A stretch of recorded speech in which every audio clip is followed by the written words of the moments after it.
நல்ல தகப்பனே, எங்கள் சர்வ வல்லமையுள்ள ஆண்டவரே, இந்த அருமையான நேரத்திற்காக உமக்கு ஸ்தோத்திரம். இன்று நாள் காலை வேளையிலிருந்து கர்த்தருடைய கிருபை, இரக்கம், தயவு எங்களோடு கூட இருப்பதுக்காக உமக்கு நன்றி ஆண்டவரே. இந்த மாலை வேளையிலும் கர்த்தர் நீர் எங்களோடு கூட பேசுவீராக, இடைபடுவீராக, வார்த்தைகளை அனுப்புவீராக.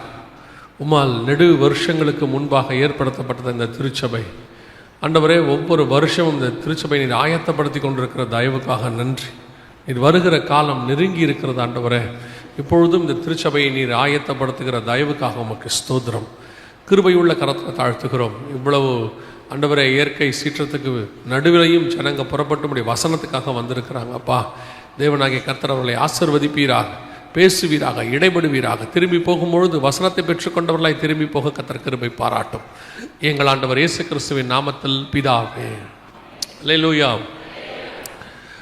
ஓசியாவின் புஸ்தகம் 3ஆம் அதிகாரம் 4-5 வசனத்தில் இஸ்ரவேல் புத்திரர் கடைசி நாட்களில் திரும்பி வருவார்கள் என்கிறதான ஒரு காரியத்தை நாம் வாசிக்கிறோம். பொதுவாக இந்த கடைசி நாட்கள் வருகை இதை குறித்தெல்லாம் சொல்லும் பொழுது அநேகர் இன்னைக்கு, ஒரு சிலர் அப்படின்னு சொல்ல முடியாது, அநேகர் இன்னைக்கு அது இல்லை, வருகை இல்லை, அப்படி நடக்காது, வாய்ப்பில்லை, இயேசு திரும்பி வருகிறதெல்லாம் இல்லைன்னு ஒரு கூட்டம் சொல்லுது. இன்னொரு கூட்டம் என்ன சொல்லுதுன்னா, இது கடைசி காலங்கள்லாம் இல்லை, வருவார் தான், ஆனால் இது கடைசி காலம்லாம் இல்லை, அதுக்கு இன்னும் எவ்வளோ நாட்கள் இருக்குது அப்படின்னு சொல்கிறாங்க. அன்றைக்கி ஒருத்தர் சொன்னார், 2065 வரைக்கும் இயேசு வரமாட்டார், எனக்கு கன்ஃபார்மாக தெரியும் அப்படின்னு சொன்னார்.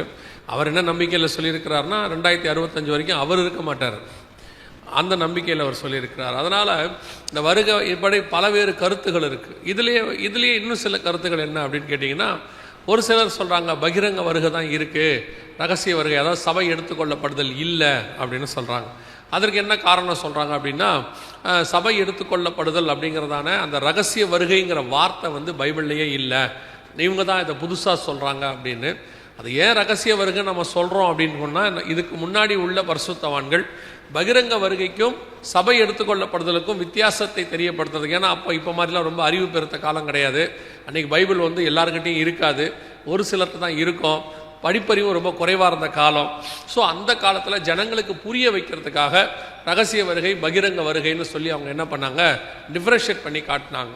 ஆனால் சரியான வார்த்தை என்ன பைபிள்னா, சபை எடுத்துக்கொள்ளப்படுதல் அப்படின்னு இருக்குது. 1 தெசலோனிக்கேயர் 4:16-17 அதை குறித்து சொல்லப்பட்டிருக்கிறது. ஸோ இன்றைக்கி ஒரு கூட்டம் ரகசிய வருகை இல்லை, ஏன்னா அந்த வார்த்தையே பைபிளில் இல்லைம்பாங்க. திருத்துவங்கிற வார்த்தை கூட பைபிளில் இல்லை, அதனால் திருத்துவம் இல்லைன்னு ஆகிப்போயிடுமா? நான் கேட்கறது உங்களுக்கு புரியுதா? திருத்துவம் இருக்குது, ஆனால் அதுக்கு நேரடியான வார்த்தை என்ன செய்யலை, தமிழ் வேதாகமத்தில் இல்லை, அதனால் திருத்துவம் இல்லைன்னு ஆயிடாது. இன்றைக்கி நிறைய பேர் அப்படி சில காரியங்களை சொல்லுகிறார்கள். ஆனால் நாம் காத்திருப்பது சபை எடுத்துக்கொள்ளப்படுதலுக்காக. இந்த சபை எடுத்துக்கொள்ளப்படுதலுக்கு நம்ம ஏன் காத்திருக்கணுங்கிறதுக்கான ஒரு ரீசனையும் நான் உங்களுக்கு சொல்கிறேன். இயேசு கிறிஸ்துனுடைய முதலாம் வருகை 2 பகுதியாக இருந்துச்சு. இயேசு ஃபஸ்ட்டு வரும்போது, ஒன்று இயேசு சிலுவையில் அறையப்பட்டு மரித்து பாவங்களை மன்னிக்க வேண்டும், உயிர்த்தெழுந்து அப்புறம் இயேசு ஆளுகை செய்ய வேண்டும். ஆனால் யூதர்கள் இயேசுவை, இஸ்ரவேலர்கள் இயேசுவை ஆளுகை செய்கிறவராய் மட்டும் எதிர்பார்த்தாங்க. அவங்க மேசியாவை ஆளுகை செய்கிறவராய் எதிர்பார்த்தாங்க. ஏசாயா புஸ்தகத்தில் சொல்லப்பட்டிருக்கு, சங்கீதத்தில் இருக்குது, பல இடங்களில் இயேசு கிறிஸ்துடைய பலியை பற்றி சொல்லப்பட்டிருக்கிறது. ஆசாரிப்பு கூடாரத்தில் ஆட்டுக்குட்டி பலியை பற்றி அதனுடைய வெளிப்பாடு தான், அதனுடைய மறைமுகமாக தான் அது சொல்லப்பட்டிருக்கு. ஆனால் யூதர்கள் அதையெல்லாம் விட்டுட்டு இயேசு ஆட்சி செய்வார், அவங்க மேசியா ராஜாவாக வருவார், இன்னை வரைக்கும் அப்படி தான் நினச்சிட்டு இருக்கிறாங்க, அவர் ராஜாவாக வருவார்னு.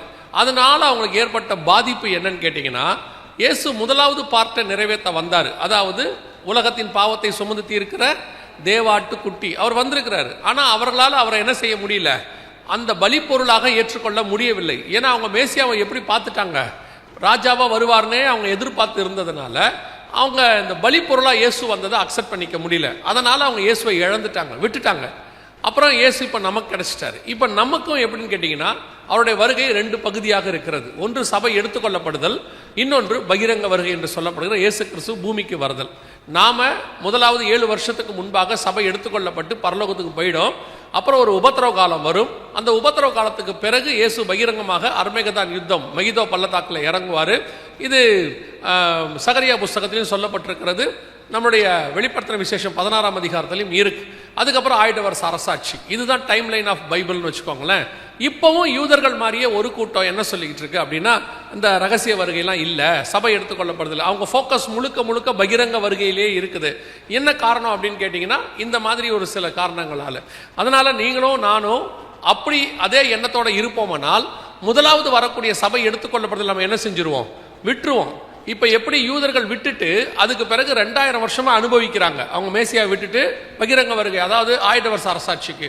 அதே மாதிரி தான் நாமளும் இந்த ரகசிய வருகையை சபை எடுத்துக்கொள்ளப்படுறதுல விட்டுட்டோம்னா, அடுத்த 7 ஆண்டு காலம் உபத்திரவம், மகா உபத்திரவம். அது உள்ள போகக்கூடாதுன்றதுக்கு தான் ஆண்டவர் இப்படி சபையை, மனவாட்டியை அதற்கு முன்பதாகவே டேக் ஆஃப் பண்றார். இப்போ நீங்க பார்த்துருப்பீங்க, நோவா கிட்ட பேழை கட்ட சொல்வாரு. ஆனா பேழை ஜலப்பிரளயம் வர்றதுக்கு முந்தின நாள் நோவா உள்ள போக மாட்டார். எப்போ உள்ள போனார்னு வசனம் தெளிவா இருக்கும். 7ஆம் அதிகாரம் ஆதியாகமத்தின் புஸ்தகம் 7ஆம் வசனத்தையும் 10வது வசனத்தையும் நீங்க சேர்த்து வாசிக்கும் போது, நோவாவும் அவன் குமாரரும் அவன் மனைவிகளும் குமாரரின் மனைவிகளும் பேழைக்குள், வசனம் அப்படிதான் இருக்குது, நோவாவும் அவன் குமாரரும் நோவாவின் மனைவியும் குமாரரின் மனைவிகளும் பேழைக்குள் பிரவேசித்தார்கள். 10வது வசனம், 7 நாள் சென்ற பின்பு பூமியின் மேல் ஜலப்பிரளயம் உண்டாயிற்று. அப்போ நோவா உள்ள போய் எத்தனை நாள் கழிச்சு வந்திருக்குது, 7 நாள் கழிச்சு வந்திருக்கிறது. இதைத்தான் நாம என்ன சொல்றோம்னா, நாம சொல்லல, வசனம் என்ன சொல்லுதுன்னா, சபை எடுத்துக்கொள்ளப்பட்டு மத்தியாகயத்துக்கு போன பிறகு 7 வருஷம் கழிச்சு உபத்திரவம், அதாவது அழிவு பூமியிலே வரும். அந்த இயேசு கிறிஸ்துவோடைய பகிரங்க வருகையோட ஒரு பெரிய அழிவு வரும், அருமைக்குத்தான் யுத்தம் என்று சொல்லி. இந்த இடைப்பட்ட 7 வருஷத்துக்கு நாம எப்படி நோவா பேழைக்குள்ள போயிட்டாரோ 7 நாளைக்கு முன்னாடி, அதே மாதிரி சபையும் எடுத்துக்கொள்ளப்படும். அதைத்தான் இயேசு சொல்றாரு மத்திய 24, 37, 38ல, நோவாவின் காலத்தில் எப்படி நடந்ததோ அப்படியே மனுஷகுமாரன் வரும் காலத்திலும் நடக்கும். நீங்க போய் 6ஆம் அதிகாரம் 7ஆம் அதிகாரம் ஆதியாகமத்தை ஒரு மேப் மாதிரி வச்சு படிக்கலாம். இப்போ நடக்கிற சம்பவங்களும் அப்போ உள்ள சம்பவங்களுக்கும் ஒரு கம்பாரிசனையும், நடக்க போகிற விஷயங்களை தீர்க்க தரிசனமாயும் கர்த்தர் அங்கே கொடுத்து வச்சிருக்கிறார்.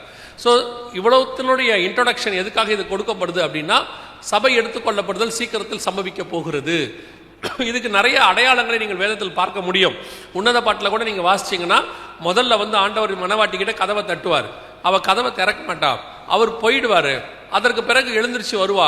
வரும்போது வழியிலே காவலர்கள் அவரை கண்டு பிடித்து என்ன செஞ்சாங்களாம், அடித்தார்கள் இருக்கு, உபத்திரவப்படுத்தினார்கள் இருக்கு. அதற்கு பிறகு மணவாளனை அவர் தேடி கண்டுபிடிப்பான் இருக்கு. இதுவும் ஆண்டவர் சபைக்கு தான் சொல்றாரு, வாசப்படியில் நின்று நான் கதவை தட்டுகிறேன், திறந்துட்டா நம்ம அவரோடு கூட சபை எடுத்துக்கொள்ளப்படுறதுல போயிடுவோம். இல்லையா, அதற்கு பிறகு சபை உபத்திரவ காலத்துக்குள் போகும். அதற்கு பிறகு பகிரங்க வருகை. இது எல்லா இடத்திலும் சொல்லப்பட்டிருக்கிறது. அதனால்தான் இயேசு சொன்னார், வேத வாக்கியங்களை ஆராய்ந்து பாருங்கள், அவைகள் என்னை குறித்து சாட்சி கொடுக்கிறது. நிறைய காரியங்கள் இந்த மாதிரி புதைபொருளாக பழைய ஏற்பாட்டில் இருக்கு. ஆனா நாம இதை எதையுமே ஆராய்ந்து பார்க்கறதில்ல. இன்னும் சொல்ல போனா கொஞ்சம் பேர் பழைய ஏற்பாட்டை என்ன செய்யறது இல்ல, படிக்கிறதே இல்லை. ஒரு கூட்டம் என்ன சொல்லுது, பழைய ஏற்பாடே தேவை இல்லை, அது முற்றிற்று, அவசியமே இல்லை.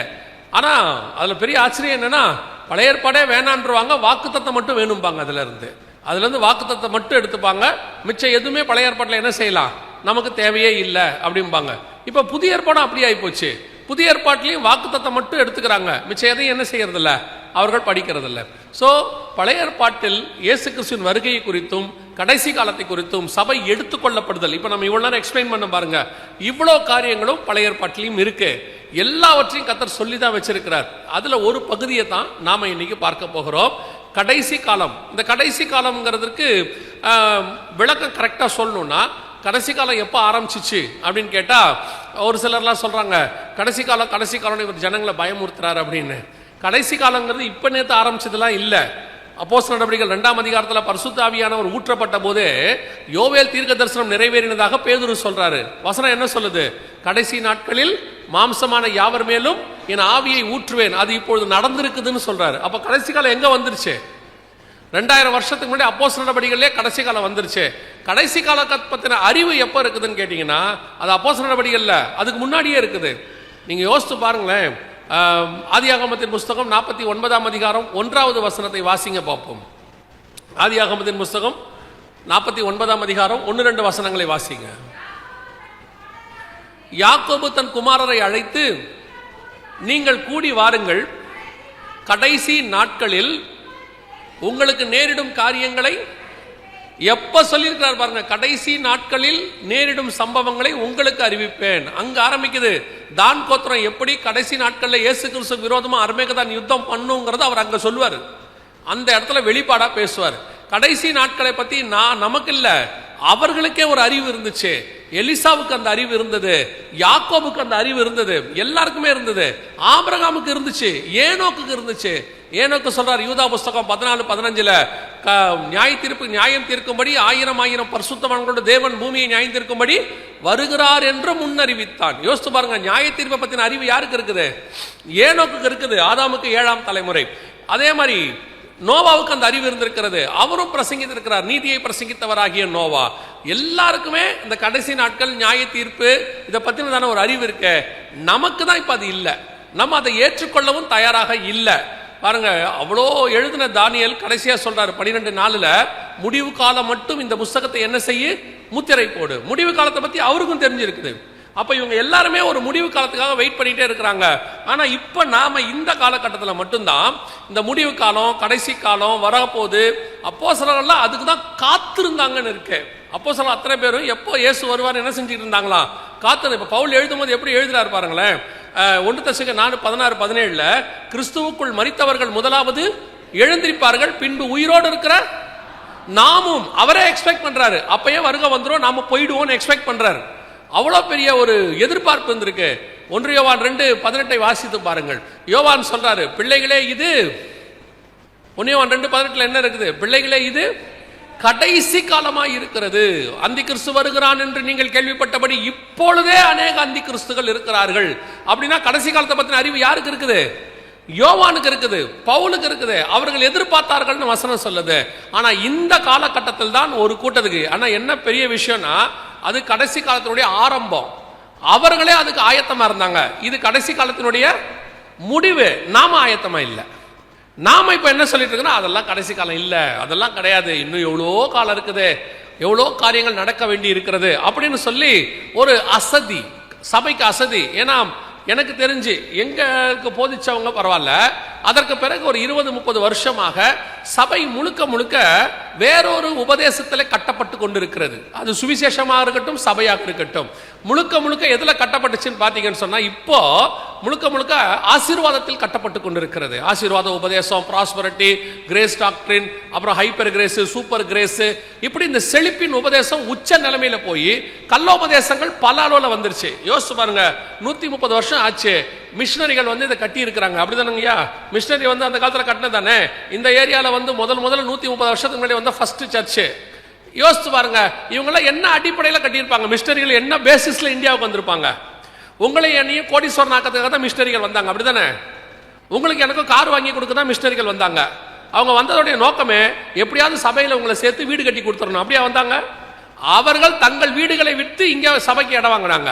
அவர்கள் தங்களுக்கு உண்டானவைகளை விற்று, ஒரு சில மிஷினரி படத்துல படிச்சு பாருங்க, அவர்கள் தொப்பியில கஞ்சி வாங்கி குடிச்சிட்டு, கூழ் வாங்கி குடிச்சிட்டு அவர்கள் ஊழியம் பண்ணி செத்து போனாங்க. இங்க அவங்க கல்லறை கூட கட்டப்படுறதுக்கு இடம் இல்ல. நம்மால் இப்ப பாத்தீங்கன்னா அந்த கல்லறைக்கு மேல வீடு கட்டிட்டு இருக்கிறான். உபதேசம் எப்படி போயிட்டு இருக்குது? தியாகத்துல ஆரம்பிச்சு இன்னைக்கு செழிப்புல முடிஞ்சுக்கிட்டு இருக்குது. ரொம்ப கேர்ஃபுல்லாக இருந்து கொள்ளுங்க. உங்களை வஞ்சிக்கிற ஒரு பெரிய கூட்டம் கடைசி காலத்துல, அதுவும் எப்படின்னு கேட்டீங்கன்னா, நம்ம என் டைம்ல நின்றுகிட்டு இருக்கிறோம், அட்லாஸ்ட்ல நிக்கிறோம். எப்படிங்க சொல்றீங்க? அதான் நீங்க வாசிச்ச வசனம், கடைசி காலத்துல ஆரம்பம் பரிசுத்த ஆவியானவர் ஊற்றப்பட்டது. நம்ம காலத்துல கடைசி காலத்துக்கு என்ன அடையாளம் அப்படின்னு கேட்டீங்கன்னா, அந்த ஓசியாவின் புஸ்தகம் 3ஆம் அதிகாரத்துல 5வது வசனம் வாசிங்க பார்ப்போம். 3:5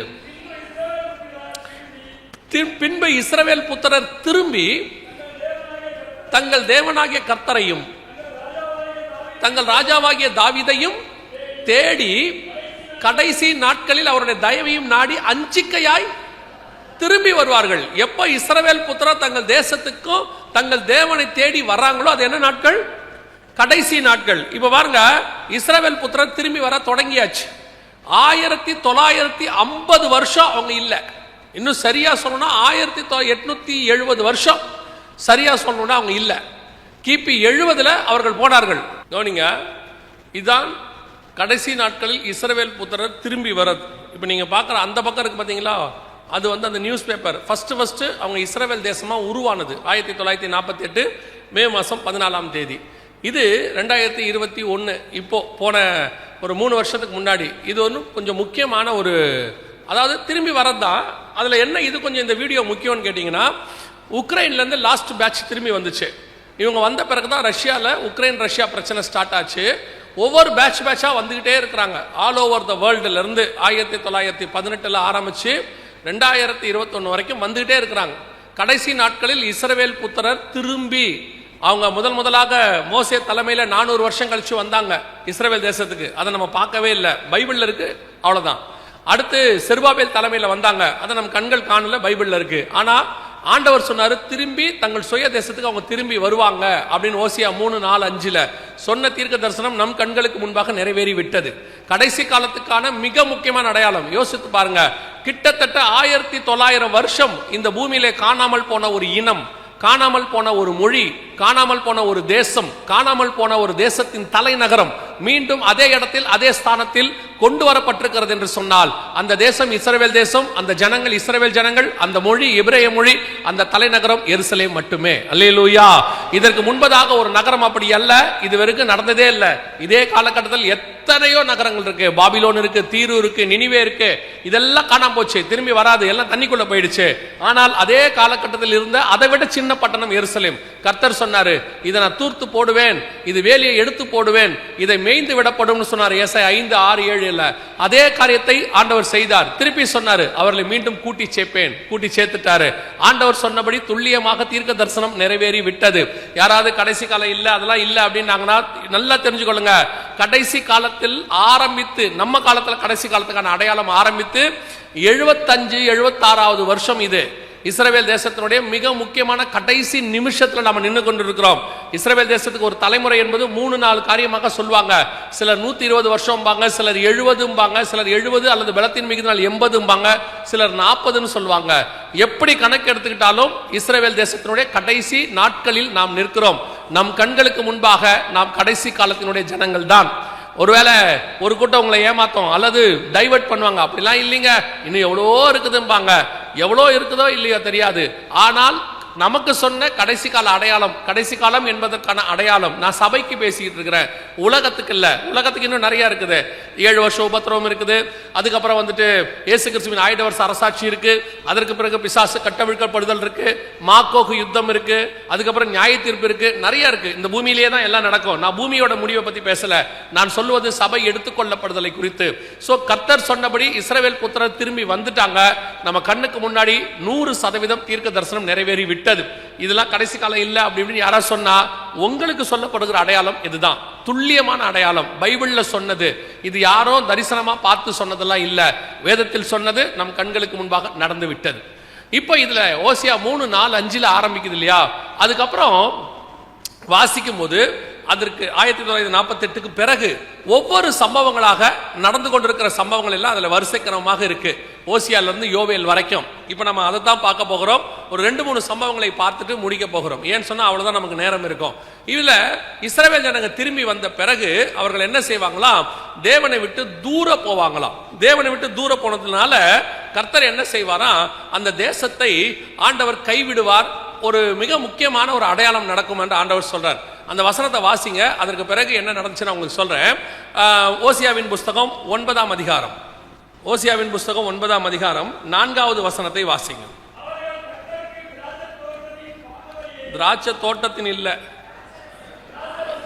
அவர்கள் கர்த்தருக்கு திராட்சரசத்தின் பானபலியை வார்ப்பதும் இல்லை, அவருக்கு அங்கீகரிப்பாய் இருப்பதும் இல்லை. அவருடைய பலிகள் அவர்களுக்கு துக்கம் கொண்டாடுகிறவர்களின் அப்பத்தை போல் இருக்கும், அதை புசிக்கிற யாவரும் தீட்டுப்படுவார்கள். அவருடைய அப்பம் அவர்களுக்கே ஆகும், அது கர்த்தருடைய ஆலயத்தில் வருவதில்லை அப்படின்னு இருக்கு. வசனத்தை வாசிக்கும் பொழுது பார்த்து வாசிக்கணும். ஏன்னா அது வசனம் பாருங்களேன், கொஞ்சம் நம்ம கேஷுவலா வாசிக்கிற மாதிரி என்ன செஞ்சிடக்கூடாது, வாசிச்சிடக்கூடாது. அதுக்குன்னு ஒரு மரியாதை கொடுத்து நம்ம வாசிக்கணும். அதான் நான் கொஞ்சம் இந்த ஸ்ட்ராங்கா சொல்லிக்கிட்டு இருந்தேன். வசனம் வாசிக்கிறவங்கள தப்பா வாசிச்சா கோச்சிக்கிட்டு ஏஞ்சி போயிடுறாங்க. வாசிக்கிறது தப்பு, திட்டவும் கூடாது. ஏன்னா அப்படி பழகிட்டாங்க ரொம்ப வருஷமா. அதனால அவங்கள திட்டினா கோச்சிக்கிட்டு ஏஞ்சி போயிடுறாங்க. என்ன எங்களை திட்டுறீங்கன்னு. அவங்க சரியாகவும் வாசிக்க மாட்டேங்கிறாங்க, வாசிச்சா திட்டவும் கூடாதுங்கிறாங்க, தப்பா வாசிக்கிறத அப்படியே அக்செப்ட் பண்ணிக்கணும்னு சொல்றாங்க. என்னால் அது முடியல. அதனால இப்ப நான் கொஞ்சம் அன்பா மாறிட்டேன், அவ்வளவுதான், வேற வழி இல்லை. இந்த மாதிரி தான் இப்ப அன்பா சொல்லிட்டு இருக்கிறேன். வசனத்தை ஒண்ணு நீங்க ஒழுங்கா வாசிங்க, இல்ல என்னையாவது விட்டுருங்க, நானாவது வாசித்துக்கிறேன். அல்லேலூயா. கவனிங்க, 9ஆம் அதிகாரம் 4ஆம் வசனம் சொல்லுது, அவர்கள் திராட்சரசத்தின் பானபலியை வார்ப்பதும் இல்லை, அவருடைய அப்பம் அவர்களுக்கே ஆகும். அதாவது கம்யூனியன், அப்பமும் ரசமுங்கிறது கம்யூனியன். இது ஆலயத்துக்குள் வருவதில்லை. அவர் என்ன சொல்றார் பாருங்க, அது கர்த்தருடைய ஆலயத்தில் என்ன காரணம் அப்படின்னு கேட்டீங்கன்னா, அதுக்கு முன்னாடி 4வது அதிகாரத்திலிருந்து இந்த 9ஆம் அதிகாரம் வரைக்கும் இஸ்ரவேல் ஜனங்கள் எப்படி தேவனை விட்டு தூரம் போனார்கள்னு இருக்குது, தூரம் போவார்கள்னு இருக்குது, அவங்க என்னென்ன செய்வாங்கன்னு இருக்கு. இஸ்ரவேல் ஜனங்களுக்கு ஒரு சுபாவம் உண்டு, உங்களுக்கு தெரியும். நியாயாதிபதிகள் புஸ்தகம் முழுக்க அப்புறம் போய் வாசித்து பாருங்க, வரிசைக்கிரமமாக கொடுத்துருப்பாரு. அவர்கள் தேவன் அவர்களை கொண்டு வருவார் தேசத்துக்கு. அப்புறம் தேசத்தில் கர்த்தருக்கு விரோதமான காரியம் செய்வாங்க, ஆசாரிப்பு கூடாரத்தில் எல்லாம் செய்வாங்க. ஆண்டவர் யாருக்கிட்டையாவது பிடிச்சி கொடுப்பாரு. ஒரு 10 வருஷம் 20 வருஷம் அவங்க இவங்களை கொடுமையாக நடத்துவாங்க. உடனே இவங்க ஆண்டவரை போட்டு கதறுவாங்க, ஆண்டவரே எங்களை இப்படிலாம் அடிக்கிறாங்கப்பான்னு. உடனே ஆண்டவர் ஒரு ரட்சகனை எழுப்புவார், கிதியோன், எப்தா, சிம்சோன், பாராக் யாராவது எழுப்புவார். அப்புறம் கொஞ்ச நாள் ஒழுங்கா இருப்பாங்க, திருப்பி பழையபடி பாவம் செய்ய ஆரம்பி, அதாவது கர்த்தரை விட்டு தூரம் போக ஆரம்பிப்பாங்க. திருப்பி யாருக்கிட்டையாவது பிடிச்சி கொடுப்பாரு, மீதியானர்கிட்ட கொடுப்பாரு, அப்புறம் பாத்தீங்கன்னு சொன்னா கானானியர்கிட்ட கொடுப்பாரு, பெலிஸ்தியர்கிட்ட கொடுப்பாரு. இது நடக்கும். நியாயாதிபதிகளை வரிசைக்கிரமமா சொல்லிக்கிட்டே வருவார், யார் யார் கையில எத்தனை வருஷம் பிடிச்சி கொடுத்தாரு அப்படின்னு. எதுக்கு உங்களுக்கு சொல்றேன், இஸ்ரவேல் புத்திரர் இப்பவும் அப்படிதான். 1948 அவங்க வந்துட்டாங்க. கிட்டத்தட்ட 1900 வருஷம், 850-70 வருஷத்துக்கு மேல அவங்களுக்கு தேசம் இல்லை. அவங்க அழுது அழுது ஜோமனி கடைசி, அதுவும் சொல்ல போனா கடைசி 30 வருஷம் ரொம்ப கொடுமை. 1918 இருந்து 1938-40 வரைக்கும் ஹிட்லர் கிட்ட அடி வாங்கினாங்க. அப்படி 60 லட்சம் யூதர்கள் கொலை செய்யப்பட்டார்கள். கணக்கு இல்லாம நமக்கு தெரியாது, கணக்கு மட்டும். அந்த அளவுக்கு அவர்கள் சித்திரவதை அனுபவிச்சாங்க. ஆண்டவரை பாட்டு கதறி கதறி கேட்க கடைசி ஆண்டவர் அவங்களுக்கு என்னத்தை கொடுத்தாரு, தேசத்தை கொடுத்தாரு. தேசத்துக்கு வந்தாங்க. தேசத்துக்கு வந்த பிறகு பாத்தீங்கன்னா கொஞ்சம் கொஞ்சமா இப்ப தேசம் தேவனை விட்டு என்னவாயிடுச்சு, தூரம் போக தொடங்கிருச்சு. கர்த்தரை விட்டு ரொம்ப தூரம் போயிருச்சு. இஸ்ரவேல் தேசத்துக்கு இன்னைக்கு நம்ம ஆட்களுக்கு எல்லாருக்கும் ஒரு கனவு இருக்குது, அல்லது ஒரு பொருத்தனை இருக்குது. என்ன இருக்குன்னு கேட்டீங்கன்னா, இஸ்ரவேல் தேசத்துக்கு எப்படியாவது ஒரு டூர் போயிட்டு வந்துடணும் அப்படின்னு சொல்லி கேட்டா அது பேரு புனித பயணம் அப்படின்னு சொல்லுவாங்க, ஹோலி லேண்ட் அப்படிம்பாங்க. நான் அதை ஒத்துக்கொள்ளுகிறது இல்லை. ஏன் அது ஹோலி லேண்ட் இல்லை அப்படின்னு கேட்டீங்கன்னா, ஹோலி லேண்டுங்கிறதுக்கான அர்த்தம் முதல்ல இவங்களுக்கு யாருக்கும் தெரியல. ஹோலி லேண்ட்னா என்னன்னா, மற்ற மதஸ்தர் தங்கள் பாவங்களை தொலைக்கிற இடம் இருக்குல்ல, அங்க போனா தம் பாவம் தொலைக்கப்படுது, பாவ விமோசனம் கிடைக்குதுன்னு நினைக்கிறாங்கல்ல, அந்த இடத்துக்கு பேர் தான் என்னது, ஹோலி லேண்ட், புனித பூமின்னு அர்த்தம், புண்ணிய ஸ்தலம் அப்படின்னு சொல்லுவாங்க. அவர்கள் போறதுக்கு காரணம் அவங்க பாவங்களை தொலைக்கிறதுக்கு. உங்க பாவமும் ஏன் பாவமும் எங்க முழங்கால் போடுறோமோ அங்கேயே கர்த்தர் மன்னிச்சிடுறாரு. வீட்டில் போட்டாலும் மன்னிச்சிடறாரு, இங்க போட்டாலும் மன்னிச்சிடறாரு. எங்க நீங்க பாவ மன்னிப்பு கேட்கறீங்களோ கர்த்தர் அங்கேயே பாவ மன்னிப்பு கொடுத்துறாரு. அப்புறம் நமக்கு எப்படி இஸ்ரவேல் புனித ஸ்தலமா மாறும்? சரி, புனித ஸ்தலம்னு சொன்னா 1948 வரைக்கும் யாருமே அங்க போல, அப்புறம் அது வரைக்கும் பாவம் போவே இல்லையா அப்படின்னு அர்த்தம். அதல்ல, அது புனித ஸ்தலம் அல்ல, வாக்கு தத்தத்தின் பூமி, ப்ராமிஸ்டு லேண்ட். அதுக்கு ஆபிரகாமுக்கும் அவன் சந்ததிக்கும் வாக்கு தத்தம் பண்ணப்பட்ட பூமி. ஏன் அது புனித பூமி இல்லைன்னு கேட்டீங்கன்னா, புனித பூமியா இருந்தால் கர்த்தர் அருவருக்கிற எந்த ஒரு காரியமும் அதில் உள்ள இருக்கக்கூடாது. இஸ்ரவேல் தேசத்துல எல்லாம் இருக்கு, அத்தனையும் இருக்கு, மதுபானம் இருக்கு, எல்லாமே இருக்கு. ஒரு சிலர் கேட்கலாம், எல்லா தேசத்திலும் தான் இருக்குது, ஏன் இஸ்ரவேலை மட்டும் சொல்றீங்க அப்படின்னு கேட்டீங்கன்னா, எல்லா தேசத்திலும் இருக்கலாம், இஸ்ரவேல் தேசத்தில் இருக்கக்கூடாது. ஏன்னா அது தேவனுடைய தேசம், கர்த்தர் அதை திருப்பி கொண்டாந்து இருக்கிறாரு, அவங்களுக்கு அதை கொடுத்திருக்கிறாரு. அவங்க தான் சொல்றாங்க கர்த்தர் எங்களுக்கு அதை திருப்பி கொடுத்தாருன்னு. அப்ப கர்த்தர் கொடுத்த தேசத்துக்குள்ள கர்த்தருக்கு விரோதமான காரியம் என்ன செய்யக்கூடாது, இருக்கக்கூடாது. அப்படிதான், அவ்வளவுதான் விஷயம். யார்கிட்ட வேணா இருக்கலாம். இது சபைக்கும் பொருந்தும். நிறைய பேர் இப்ப சபைக்குள்ள இருக்கிறாங்க. சபைக்குள்ள இருக்கும்போது கேள்வி கேட்கறது என்ன, உலகத்துல நடக்கிறது எல்லாம் சபைக்குள்ள கொண்டு வராங்க. அங்க நடக்கலையா, இங்க நடக்கலையா, அந்த சர்ச்சில் நடக்கலையா, உலகத்துல என்ன வேணாலும் நடக்கும், ஆனா சபை அதை செய்யக்கூடாது. ஏன் சபை செய்யக்கூடாது? இன்னைக்கு வாலிபர் கேட்கிறாங்க, அவங்க அப்படி முடி வெட்டுறாங்க, நான் வெட்டக்கூடாதா? அவங்க அப்படி பெண் பிள்ளைகள் கேட்கிறாங்க, அவங்க அந்த மாதிரி ஒரு ஆடை தரிக்கிறாங்க நடிகை மாதிரி, நான் போடக்கூடாதா? என்ன காரணம்? அவர்கள் போடட்டும், இங்க யாரும் போட வேணானே சொல்லல. நமக்கென்று கர்த்தர் வேறொன்று வைத்திருக்கிறார். இது வேற ஜனம், இது மாறுபாடான சந்ததி, யாரோடையும் கலவாது. இது மாடல், உலகத்துக்கு மாடலாக இருக்க வேண்டியதுதான் சர்ச். உலகத்துக்கு ஒத்த வேஷம் தரிக்க கூடாதுன்னு சபை சொல்லுது. இன்னைக்கு கடைசி காலத்துல சபை எப்படி ஆயிடுச்சு, என்ன வேணாலும் செஞ்சு கொள்ளலாம். நோவா காலத்துல இருந்துச்சு பாருங்க, தேவபுத்திரர் மனுஷகுமாரத்திகள் அதிக சௌந்தரியம் உள்ளவர்கள் என்று கண்டு அவர்கள்கிட்ட என்ன செஞ்சாங்களாம், பெண் கொண்டார்கள், பெண் எடுத்தார்கள். அதே மாதிரி தான் இப்ப சபை என்னவாயிருச்சு, உலகத்தை பார்க்குது. உலகம் பயங்கர ஆடம்பரமா இருக்குது, கிராண்டா இருக்குது, அவங்க பார்வைக்கு அலங்காரமா இருக்குது, அழகா இருக்குது, களியாட்டம் இருக்கு, நல்ல உணர்வு பூர்வமா இல்ல உணர்ச்சி பூர்வமா இருக்குது, நல்ல குத்தாட்டம் டான்ஸ் எல்லாம் போடுறாங்க. அது சர்ச்சுக்குள்ள வந்தாலும் நல்லா இருக்கும்னு நினைக்கிறான். அத சபைக்குள்ள கொண்டு வந்து இங்க சினிமா நடிகை ஆடுற ஆட்டம் கேட்டா சொல்றான், என்ன தப்பு இதுல, என்ன தப்பு இருக்கு? எல்லாரும் பண்றாங்க, நம்மளும் பண்றோம். எல்லாரும் பண்றதை சபை பண்ண கூடாது. உலகத்துக்கு சபை மாடல். உலகம் சபையை பார்த்து தெரிந்து கொள்ள வேண்டும். நேரடியா வசனம் இருக்கு, ரோமர் 12:1-2, உலகத்துக்கு ஒத்த வேஷம் தரிக்காதிருங்கள். இன்னைக்கு இஸ்ரவேல் என்ன தப்பு பண்ணுச்சோ அதே தப்பு தான் எங்க வருது, சபைக்குள்ள வருது. அதனால கர்த்தர் என்ன பண்ணாராம் தெரியுமா? நீங்க வாசிச்ச வசனம் 9:4 சொல்லுது, ஓசியாவின் புஸ்தகத்துல, அவர்கள் திராட்சரசம் பானபலி வார்ப்பதும் இல்லை, அவருடைய அப்பம் அவர்களுக்கே ஆகும், அது ஆலயத்துக்குள் வருவதில்லை. திராட்சரசமும் அப்பமும் கம்யூனியன் சர்ச்சுக்குள்ள வராதுங்கிறாரு. எப்ப வராம இருந்துச்சு? உங்களுக்கு தெரிஞ்சு இஸ்ரவேல் ஜனங்கள் திரும்பி வந்த பிறகு 1948க்கு பிறகு சர்ச்சுக்குள்ள கம்யூனியன் நடக்காத காலம் எது? ஏன் கொரோனா காலத்துல நடந்துச்சு? இப்ப நீங்க என்ன சொல்வீங்க? கொரோனா மூட சொல்லிட்டாங்க, வர முடியல, அதனாலதான் நாங்க கம்யூனியன் எடுக்கல அப்படின்னா. இப்போ கொரோனா கவர்மெண்ட் சபையை மூட சொல்லிச்சு, நாம மூடணும். அதுல எந்த தப்பும் இல்லை. நாம் அதிகாரத்துக்கு கீழ்பட்டு இருக்கிறோம். அவங்க வந்து ஒரு சோசியல் டிஸ்டன்ஸ்க்காக அதை செய்ய சொன்னாங்க, அது ஓகே. நான் கேட்கறது அது இல்லை. சபைக்குள்ள நாம கம்யூனியன் எடுக்காத அளவுக்கு இப்படி ஒரு நிலைமை வந்ததுக்கு காரணம் என்ன? இப்படி நடப்பதற்கு காரணம் என்ன? வசனம் தெளிவா சொல்லுது, பாதாளத்தின் வாசல்கள் சபையை மேற்கொள்ளாது. சபை மேற்கொள்ள முடியாது. சபையை வந்து எந்த இதுவும் மேற்கொள்ளாது. உலகத்துல இந்த 2000 வருஷமா எப்பேற்பட்ட வியாதி வந்தாலும் அது சபைதான் அதை மேற்கொண்டிருக்கிறது. எல்லா வியாதியும் சபையில என்னவாயிருக்கு? சுகமாயிருக்குது. நம்மளே சாட்சி சொல்லியிருக்கிறோம். கேன்சர் சுகமாயிருக்கு, எய்ட்ஸ் சுகமாயிருக்கு, மரித்தோர் உயிர்ப்பிக்கப்பட்டிருக்கிறார்கள், குழந்தை இல்லாதவர்களுக்கு குழந்தை வந்திருக்கிறது, எத்தனையோ கட்டிகள் மறைந்திருக்கிறது, தலைவலி சரியாயிருக்குது. எல்லாத்தையும் சபை மேற்கொண்டிருக்கு. கொரோனால மட்டும் ஏன் சபை? இன்னும் சொல்ல போனா மற்ற எல்லா வியாதியை விட கொரோனா ஒன்றுமே இல்லை. இது வந்து ஒரு சின்ன வைரஸ், லங்ஸ்ல வரக்கூடிய வைரஸ். ஆனா திடீர்னு சடனா ஷூட் அப் ஆச்சு, மிகப்பெரிய லெவல்ல நடந்துச்சு. சபை, அதாவது நான் சொல்றது சபை கதவுனா இந்த கதவு இல்ல, நம்ம கதவு. நம்ம தான் சபை, இது கட்டடம், நம்ம தான் சர்ச். நம்ம கதவு மூடிட்டோம், பயம். சபை நடக்காது, கொரோனா வந்துருச்சு. என்ன ரீசன்? கர்த்தர் ஏன் அனுமதி கொடுத்தார்? நம்ம கையில கம்யூனியனை கொடுக்காம கர்த்தர் தடுத்ததுக்கு என்ன காரணம்? சரி, நம்ம ஊர்ல மட்டுமானா இல்ல, உலகளாவிய, வேர்ல்டு வைட் சபை முழுக்க, உலகத்தில் இருக்க எந்த சபையிலையும் கம்யூனியன் நடக்கல. கம்யூனியன் என்பது உடன்படிக்கை. கர்த்தர் கம்யூனியன் கொடுக்கலன்னா உடன்படிக்கையை நிறுத்தி வச்சிருக்கிறான்னு அர்த்தம்.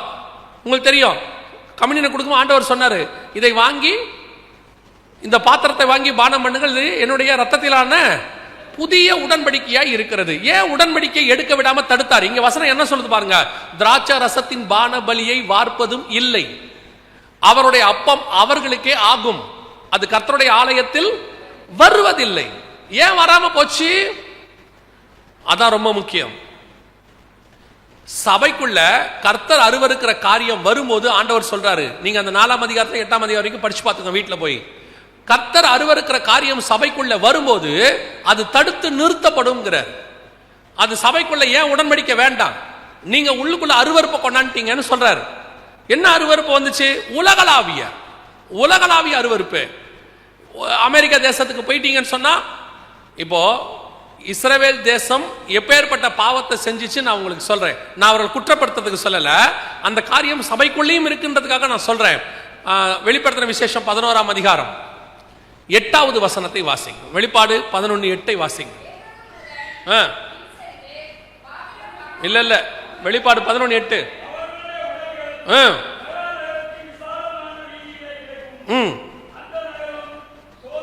சோதோம் என்றும் எகிப்து என்றும் ஞானார்த்தமாய் சொல்லப்படும், அதிலே நம்முடைய கர்த்தரும் சிலுவையில் அறையப்பட்டார். எந்த நகரம்? எருசலேமுக்கு புறம்பே.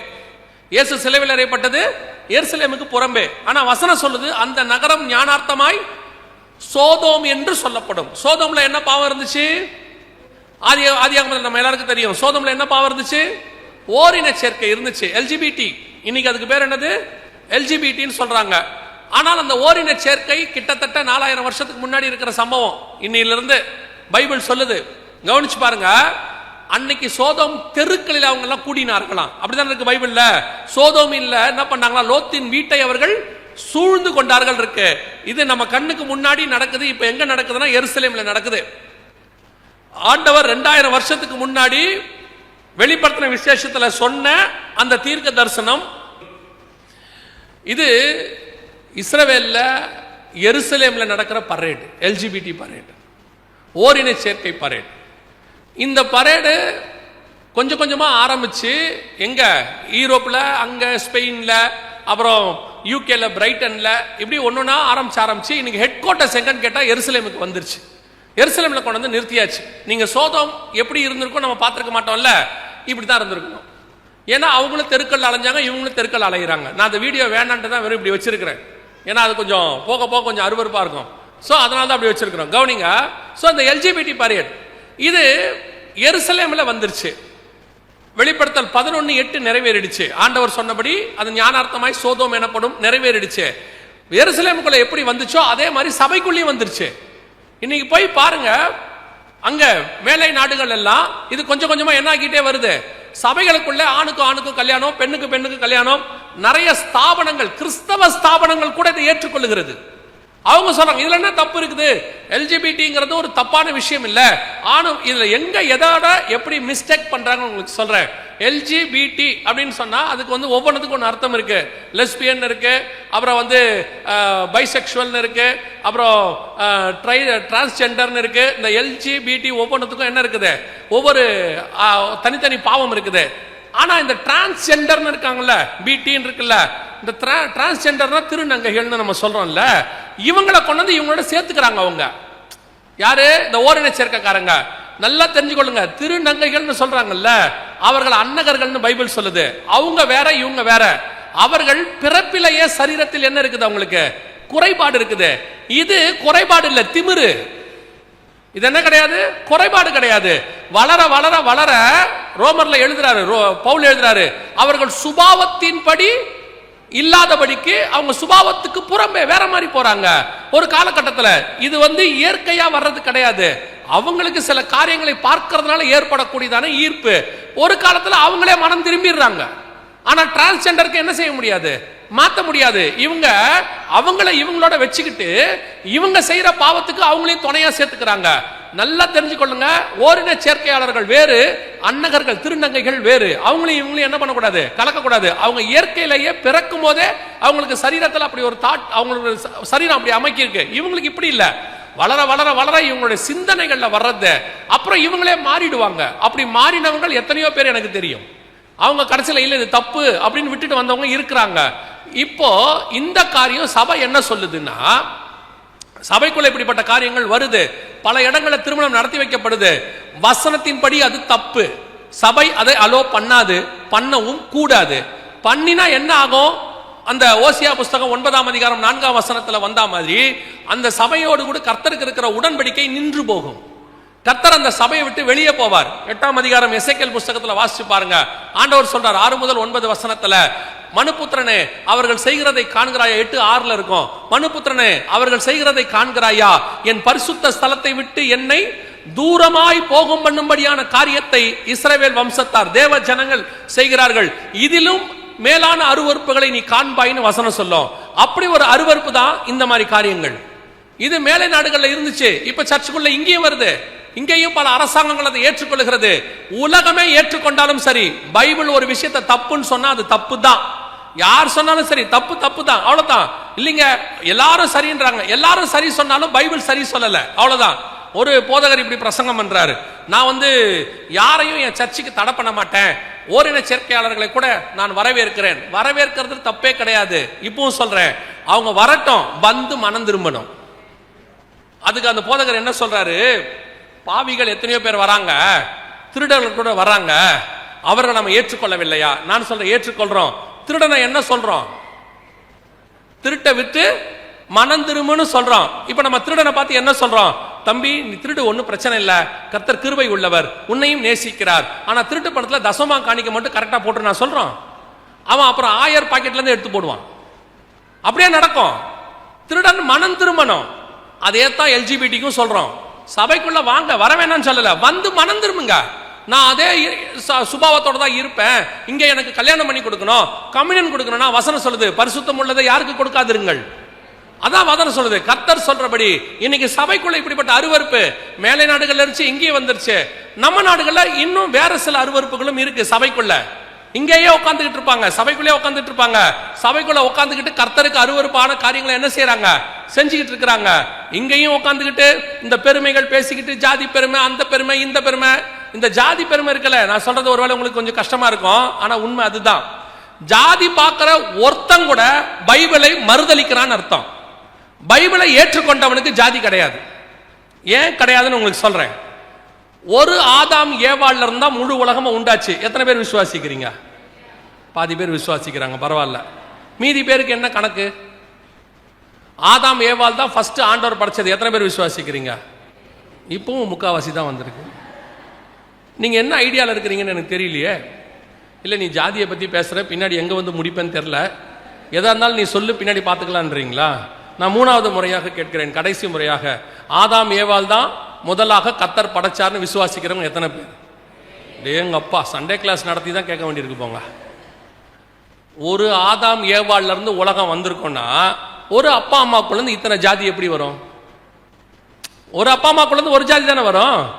ஒரு அப்பா அம்மாவுக்கு 3 பேர் பிறக்கிறாங்க, 3 பேர் 3 ஜாதியா இருக்க முடியுமா? உங்க கணக்குக்கு சொல்றேன், இருக்க முடியாதுல்ல.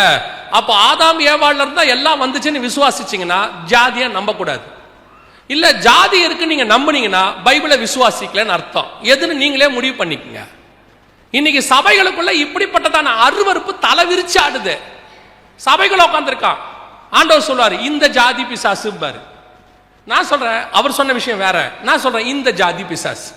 சபைக்குள்ள உட்காந்துருக்கோம், அது நல்லா தான் இருக்கும், மறைஞ்சு உட்காந்துருக்கோம். 18 வருஷமா ஒரு அம்மா கூனியோட இருந்தாங்கல்ல, அது பிசாசு இருக்கதே தெரியல. அதே மாதிரி நிறைய பேருக்குள்ள அந்த பிசாசு உட்காந்துருக்கோம். எப்ப வரும் தெரியுமா? பொண்ணுக்கோ பையனுக்கோ மாப்பிள்ளையோ பொண்ணோ பார்க்கும் போது எட்டி பார்க்கும் அந்த பிசாசு.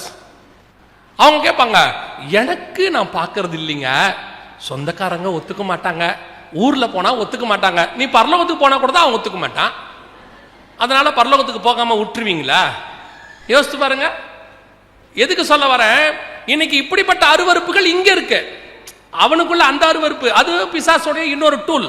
ஜாதி பிசாசுடைய இன்னொரு டூல். இங்க அதை வச்சுட்டு உட்கார்ந்து இருக்கிறான். இன்னொரு கூட்டம் இருக்கு, அது இங்க உட்காந்துக்கிட்டு பிசாசுக்கு டஃப் கொடுக்குற மாதிரி இருக்கும். இவங்கள பார்த்தா பிசாசே பயப்படுவான். எதை வேணாலும் செஞ்சு விட்டு, பிசாசு தான் என்ன அப்படி செய்ய வச்சுச்சு. அவன் வசனம் சொல்லுது, பிசாசு டெய்லி போய் கர்த்தர்கிட்ட என்ன சொல்றான்னா முறையிடுறானாமா, குற்றப்படுத்துவானா நம்மள. நான் நினைக்கிறேன் அவன் சொல்ற ஒரு குற்றம் என்னவா இருக்கும்னா, ஆண்டவரே நான் பாதி தான் செஞ்சேன், மீதி எல்லாம் இவனுங்க தான் செய்யறானுங்க. செஞ்சுட்டு பழிய யார் மேல போடுறானுங்க? ஏன் மேல போடுறானுங்க. இவனுங்களா சபையில உட்காந்துக்கிறாங்க, இவங்களா பல சேட்டைகளை பண்றாங்க. அவரா சொன்னாரு, சபையில் இருக்கிற பிசாசா சொன்னா அவங்கள சபைக்குள்ள உட்காந்துட்டு இவ்வளவு வேலை பண்ண சொல்லு. உங்களுக்கு எங்க போச்சு அறிவு? சபைகளுக்குள்ள எத்தனை டிவோர்ஸ், சபைக்குள்ள எத்தனை விதமான அருவருப்பான உறவுகள். நான் சொல்றது தப்பா எடுத்துக்காதீங்க, நீங்க எடுத்துக்கிட்டாலும் எனக்கு ஒன்றும் பிரச்சனை இல்லை. நான் எப்பவும் சொல்வேன், நீங்க அடுத்து என்ன செய்யலாம்னு கேட்டீங்கன்னா, இனிமேட்டு இந்த ஆளை கூப்பிட வேணாம்னு சொல்லலாம். அவ்வளவுதானே செய்ய முடியும். கூப்பிடாதீங்க. ஆனா இப்ப கூப்பிட்டுட்டீங்கல்ல, நான் பேசிட்டு தான் போவேன். இப்ப நீங்க அடுத்து கடைசியா என்ன சொல்வீங்க? இனிமேட்டு எம்டி ஜெகனை இனிமேட்டு கூப்பிடாதீங்க. ஆனா இன்னைக்கு நான் பேசிட்டு தான் போவேன். இதுக்கப்புறம் ஒன்றும் செய்ய முடியாது. சபைக்குள்ள உட்காந்துட்டு பவுல் எழுதுறார் கொரிந்தியருக்கு எழுதும்போது, புறஜாதியார் இடத்திலும் காணப்படாத அருவருப்புகள் உங்களுக்குள் காணப்படுகிறதே. வெளியே இருக்கிறவங்கிட்ட கூட என்ன இல்லையாமா, இவ்வளவு மோசமான அருவருப்பு இல்லையாமா, இங்க உட்காந்துருக்க. அதான் நான் சொல்றேன், சபைக்குள்ள உட்காந்துக்கிட்டு அதிகமா மிஸ்யூஸ் பண்ற வார்த்தை என்ன தெரியுமா?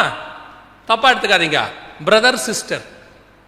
கூப்பிடுறது தான் பிரதர், கூப்பிடுறது தான் சிஸ்டர். சிந்தனை ஃபுல்லா கரப்டட், மைண்ட் ஃபுல்லா கரப்டட். புறஜாதியாரே பரவாயில்ல, அந்த அளவுக்கு அக்கிரமம் சபைக்குள்ள நடக்குது. சபைக்குள்ள உட்காந்துக்கிட்டு வட்டி கூடுறான், சபையிலேயே வட்டி கூடுறான். வெளியே 10 வட்டி, உள்ள 5 வட்டி. கேட்டா நியாயமான வட்டியாமா. வட்டி விடக்கூடாதுன்னு சொல்லி இருக்கிற கர்த்தர் அநியாய வட்டிக்கு தான் விடக்கூடாதுன்னு சொல்லி இருக்கிறார். வசனம் சொல்றாங்க. சபைக்குள்ள உட்கார்ந்து இருக்கு, சபைக்குள்ள உட்காந்துக்கிட்டு எல்லா சேட்டையும் நல்லா கவனிச்சுக்கொள்ளுங்க. கர்த்தர் கண்டும் காணாதவரை போல இருக்கிறார்னு நினைச்சுக்காதீங்க. கொரோனா நமக்கு எல்லாத்துக்கும் ஒரு பாடம். மொத்த உலகத்தின் கதவையும் மூடி போட்டார். அவர்களுடைய அப்பம் அவர்களுக்கு ஆகும்.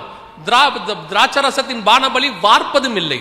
அப்பத்தையும் ரசத்தையும் ஸ்டாப் பண்ணிட்டாரு, கர்த்தர் நிறுத்திட்டாரு. அப்ப புரியணும் ஏன் அப்பம் நீங்க எல்லாத்தையும் எப்படி பாக்குறீங்க தெரியுமா? உலக பிரகாரமாயே பாக்குறீங்க. கொரோனா கொரோனான்னு. கொரோனா இல்ல, அதுக்கு பின்னாடி ஒரு ஸ்பிரிச்சுவல் விஷயம் இருக்கும். உதாரணமா பாருங்க, தாவீது காலத்துல ஒரு பஞ்சம் வருது. பஞ்சம் வந்த உடனே நியாயமா நம்மளா இருந்தா என்ன பண்ணுவோம்? ஏன் பஞ்சம், பஞ்சம் வந்தது காரணம் என்ன அப்படின்னு சொல்லிட்டு அப்புறம் ஃபுட் அட்மினிஸ்ட்ரேஷனை கூப்பிட்டு, கலெக்டரை கூப்பிட்டு, மந்திரியை கூப்பிட்டு, ஏன்பா பஞ்சம் வந்துச்சு, மானியத்தில் அரிசி கொடுக்கலாமா, கோதுமை கொடுக்கலாமா, இப்படித்தானே யோசிப்போம். ஆனா தாவீது என்ன யோசிச்சானா, ஆண்டவரே என் நாட்டில் ஏன் பஞ்சம் வந்துச்சு, வர்றதுக்கு என்ன காரணம் போய் அவன் ஜெபம் பண்ணானா, கர்த்தர் சொல்றாரு சவுல் காலத்தில் ஒரு ரத்தப்பழி சிந்தப்பட்டது, அதற்கு காரியத்தை இப்ப நான் பஞ்சத்துல பழி வாங்குறேன்னு. இப்போ உடனே அவன் என்ன பண்றான், அந்த கூட்டத்தை கூப்பிட்டு அவர்களுக்கு தேவையானதை செஞ்ச உடனே தேசத்தை விட்டு பஞ்சம் நீங்கிட்டுன்னு இருக்கு. அப்ப தேசத்தில் வரக்கூடிய ஒவ்வொரு விஷயத்துக்கு பின்னாடியும் கர்த்தருடைய திட்டம் ஒண்ணு இருக்கும். உலகம் அதை உலகத்தின் காரணமா பார்க்கும். நீங்களும் நானும் ஸ்பிரிச்சுவலி பார்க்கணும். அப்பதான் நீங்களும் நானும் ஸ்பிரிச்சுவல் பர்சன். யோசிச்சு பாருங்க, எகிப்துல வாதை வந்துச்சு, கொள்ளை நோய் வந்துச்சு. பார்வோனை பொறுத்த வரைக்கும் அது கொள்ளை நோய். ஆனால் இஸ்ரவேல் ஜனங்களை பொறுத்த வரைக்கும் கர்த்தர் அனுப்பினார். அதான் ஸ்பிரிச்சுவலி பார்க்கிறது. நம்ம இப்ப ஸ்பிரிச்சுவலி பார்க்கறது இல்ல.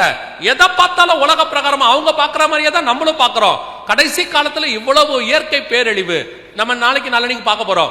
இவ்வளவு விஷயங்கள் இருக்கு. இதை என்னைக்காவது ஸ்பிரிச்சுவலா பாக்குறீங்களா? அதனாலதான் ஆண்டவர் சொல்றாரு, வெள்ளம் வந்து வாரிக்கொண்டு போகும் அளவும் அவர்கள் உணராது. என்ன உணர்வு இல்ல? கர்த்தர் தான் செய்யறாருங்கிற உணர்வு இல்ல. கொரோனா வந்துச்சு, எத்தனை பேருக்கு கர்த்தர் தான் இதுக்கு பின்னாடி இருக்கு, கர்த்தருடைய சித்தம் ஒண்ணு இருக்கு, அல்லது கர்த்தர் இதுல ஏதோ சொல்ல விரும்புறாருன்னு யோசிச்சுங்க.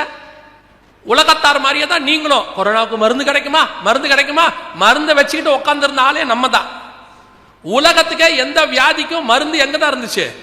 சபைக்குள்ள தான் இருந்துச்சு. ஆனா சபையே மருந்துக்கு அலைஞ்சிச்சு. காரணம் என்ன? உலக பிரகாரமாய் மாறிட்டோம். கர்த்தர் அதுக்கு பின்னாடி என்ன சொல்ல விரும்புறாருன்னு கேட்கல. அதனுடைய விளைவு என்ன? அப்பமும் ரசமும் கர்த்தர் நிறுத்திட்டார். அப்ப நமக்கு தோணணும்ல, ஏன் திடீர்னு கம்யூனியன் நின்றுச்சு, ஏன் அப்பமும் ரசமும் கொடுக்க விடாம ஆண்டவர் நிறுத்திட்டாரு, என்ன காரணமா இருக்கும் அப்படின்னு கேட்டா தானே கர்த்தர் அதை வெளிப்படுத்தி கொடுப்பாரு. நாம அதை கேட்கவே இல்லை ஆண்டவர்கிட்ட. எல்லாரும் மாதிரி ஆயிட்டோம். கர்த்தர் எப்போ சபைக்குள்ள இந்த அருவருப்பு இருந்துச்சோ தெரியப்படுத்துறதுக்கு தான் இதெல்லாம் அனுமதி கொடுத்தார். நல்லா தெரிஞ்சுக்கொள்ளுங்க, உலகத்திலேயே சீக்கிரம் சபை திறந்தது இந்தியாவில் தான்.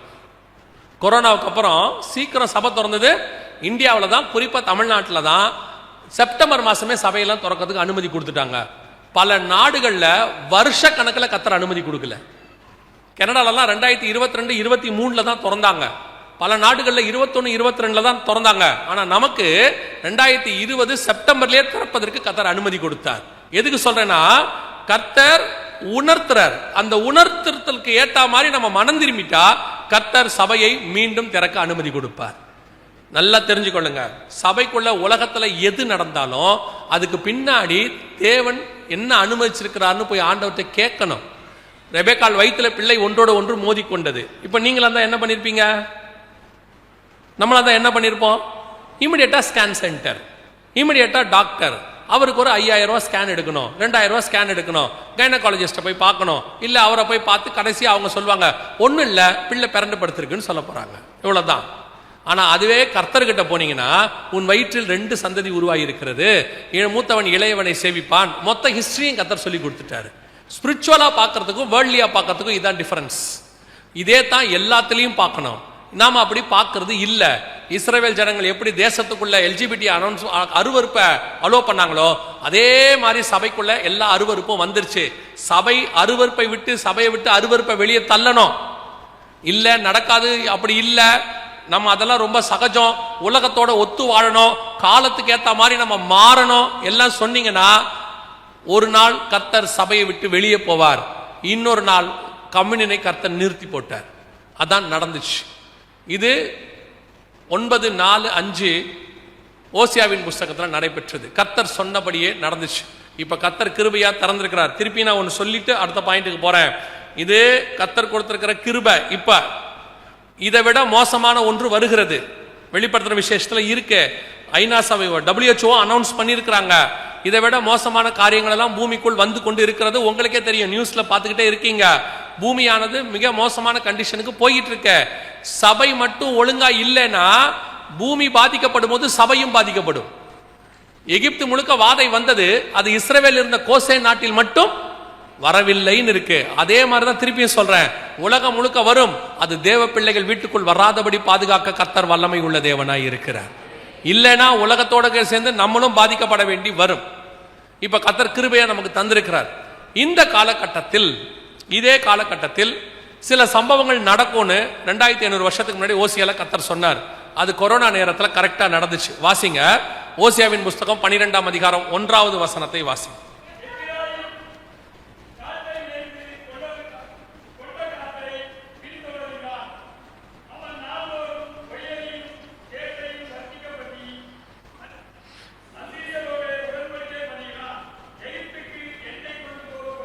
நல்லா கவனிங்க, இந்த 12:1 2500 வருஷத்துக்கு முன்னாடி உள்ள தீர்க்க தரிசனம். அதுல 3-4 விஷயங்கள் இருக்குது.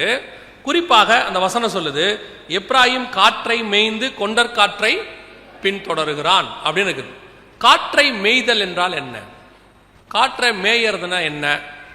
பொதுவா நமக்கு எல்லாம் தெரிஞ்ச ஒரு சங்கீதம், யாருக்குமே தெரியாம இருக்காது. என்ன சங்கீதம்? 23ஆம் சங்கீதம். என்ன சொல்லுது? கர்த்தர் என் மேய்ப்பராய் இருக்கிறார், அவர் என்னை புல்லுள்ள இடங்களில் மேய்த்து. அதோட அர்த்தம் என்ன? ஸ்பிரிச்சுவலி நம்ம என்ன புல்லு மேயறான்னு அர்த்தமா? அதோட அர்த்தம் இல்லை. அவர் என்ன செய்யறாரு? ஃபாதர் பெர்க்மன்ஸ் அழகா பாடியிருப்பாரு, பசுமையான புல்வெளியில் நடத்தி செல்பவரே அப்படிம்பார். அதோட என்ன அர்த்தம்னா, எனக்கு பலமுள்ள ஆகாரத்தை கொடுக்கிறவர்னு அர்த்தம். ஒரு ஆட்டுக்கு எப்படி ஒரு பசுமையான புல்லு பலமான ஆகாரமா இருக்குதோ, அதே மாதிரி கர்த்தர் என்ன செய்யறாரு? மேய்க்கிறார். அது ஆகாரம், எனக்கு பலன் அப்படின்னு அர்த்தம். கடைசி காலத்துல எப்ராயிம் எதை மேய்வானா? காற்றை மேய்ந்து கொண்டற் காற்றை பின்தொடர்கிறான். காற்றை மேய முடியுமா? காற்றை சாப்பிட முடியுமா? காத்துனால சர்வை பண்ண முடியுமா? இப்ப நம்ம ஆக்சிஜன் அதை விட்டுருங்க, இதை தவிர்த்து ஒரு மனுஷன் காத்துனால வாழ முடியுமான்னு கேட்டீங்கன்னா, இது காற்றினாலே வாழுகிற காலம். காற்று தான் மிகப்பெரிய பிசினஸ். இன்னைக்கு உலகத்தினுடைய மிக முக்கியமான நம்பர் 1 ரோல ஒரு 5 பிசினஸ் எடுத்தீங்கன்னா, அதுல நம்பர் 1 5 அந்த ஃபர்ஸ்ட் ரோல காத்து இருக்குது. என்னன்னு கேட்டீங்கன்னா, நீங்க சொல்லக்கூடியதான இன்டர்நெட், நாம சொல்லக்கூடிய வைஃபை, ப்ளூடூத், அல்லது நம்ம யூஸ் பண்ணக்கூடியதான இந்த சேட்டிலைட் எல்லாமே எதன் அடிப்படையில் இயங்குகிறது? காற்றின் அடிப்படையில் தான் இயங்குகிறது. இப்போ நீங்க ஒருத்தருக்கு ஃபோன் பண்றீங்க, அவருக்கும் செல்போன் வச்சிருக்காரு, நீங்களும் வச்சிருக்கீங்க. உங்க 2 பேருடைய செல்போனுக்கு நடுவுலையும் எந்த விதமான ஒயர் கனெக்ஷனும் இல்லை, ஒயர்லெஸ் அப்படின்னு நம்ம சொல்றோம். ஒரு 20-30 வருஷத்துக்கு முன்னாடி போயிட்டீங்கன்னா வீடுகளில் ஃபோன் இருக்கும். அந்த ஃபோன் பார்த்தீங்கன்னா ஒரு ஒயர் கனெக்ட் ஆகி போகும். அது அப்படியே வீட்டில இருந்து வாசல் வரைக்கும் அங்க இருக்கிற ஒரு டவருக்கு போகும். அங்கிருந்து டவர் கம்பமா போகும். அது கம்பி உள்ள முறை, கம்பி உள்ள தந்தி முறைன்னு சொல்லுவாங்க. இது கம்பி இல்லா தந்தி முறை, ஒயர்லெஸ் அப்படின்னு சொல்றோம். இப்ப அதுக்கு பேர் கார்ட்லெஸ் அப்படின்னு சொல்றோம். அப்ப முழுக்க முழுக்க இப்ப நம்ம யூஸ் பண்றது எல்லாமே எதை அடிப்படையாய் கொண்டு? காற்றை அடிப்படையாய் கொண்டு. அதிலும் பர்டிகுலரா காற்றை மேய்ந்து அப்படின்றதுக்கு என்ன அர்த்தம் அப்படின்னு கேட்டீங்கன்னா, நீங்கள் அனுப்புறீங்களா ஒவ்வொரு காரியமும் அத்தனையும் எதுல தான் டிராவல் ஆகுது? எதுல டிராவல் ஆகுது? காத்துல டிராவல் ஆகுது. நீங்க அனுப்புற வீடியோ, நீங்க அனுப்புற இமேஜஸ், நீங்க அனுப்புற மெசேஜஸ், அது ஃபேஸ்புக்கா இருக்கட்டும், அது எக்ஸ் தளமா இருக்கட்டும், ட்விட்டரா இருக்கட்டும், அல்லது இன்ஸ்டாகிராமா இருக்கட்டும், அல்லது வாட்ஸ்அப்பா இருக்கட்டும், எதுல வேணா அனுப்புங்க, எல்லாமே எதுல தான் போகுது? காத்துல தான் டிராவல் பண்ணுது. இப்போ அதைத்தான் நம்ம படிக்கிறோம். டிஜிட்டல் அப்படி நம்ம சொல்றோம் பாருங்க. முழுக்க முழுக்க எல்லாம் எதுல எழுதப்பட்டிருக்கு? இன்னும் கொஞ்சம் பேர் இருக்காங்க, இமெயில் எல்லாம் எதுல ஸ்டோர் பண்ணி வச்சிருக்காங்க? கிளவுட்ல ஸ்டோர் பண்ணி வச்சிருக்காங்க. கிளவுட்னா என்ன? காத்துல ஸ்டோர் பண்ணி வச்சிருக்காங்க. எல்லாமே காற்றை அடிப்படையாய் கொண்டது. இந்த காற்றை மேய்தல் அப்படின்னா என்ன அர்த்தம்? எல்லாமே இப்ப காத்துல தான் நம்ம படிச்சுக்கிட்டு இருக்கிறோம். டிஜிட்டல் எல்லாமே எதுல படிக்கிறோம்? காத்து வழியா வந்துதான் படிச்சுக்கிட்டு இருக்கிறோம். இது ஒரு பக்கம் காற்றை மேய்தல். இன்னொரு காற்றை மேய்தலுக்கு இன்னொரு அர்த்தம் இருக்கு.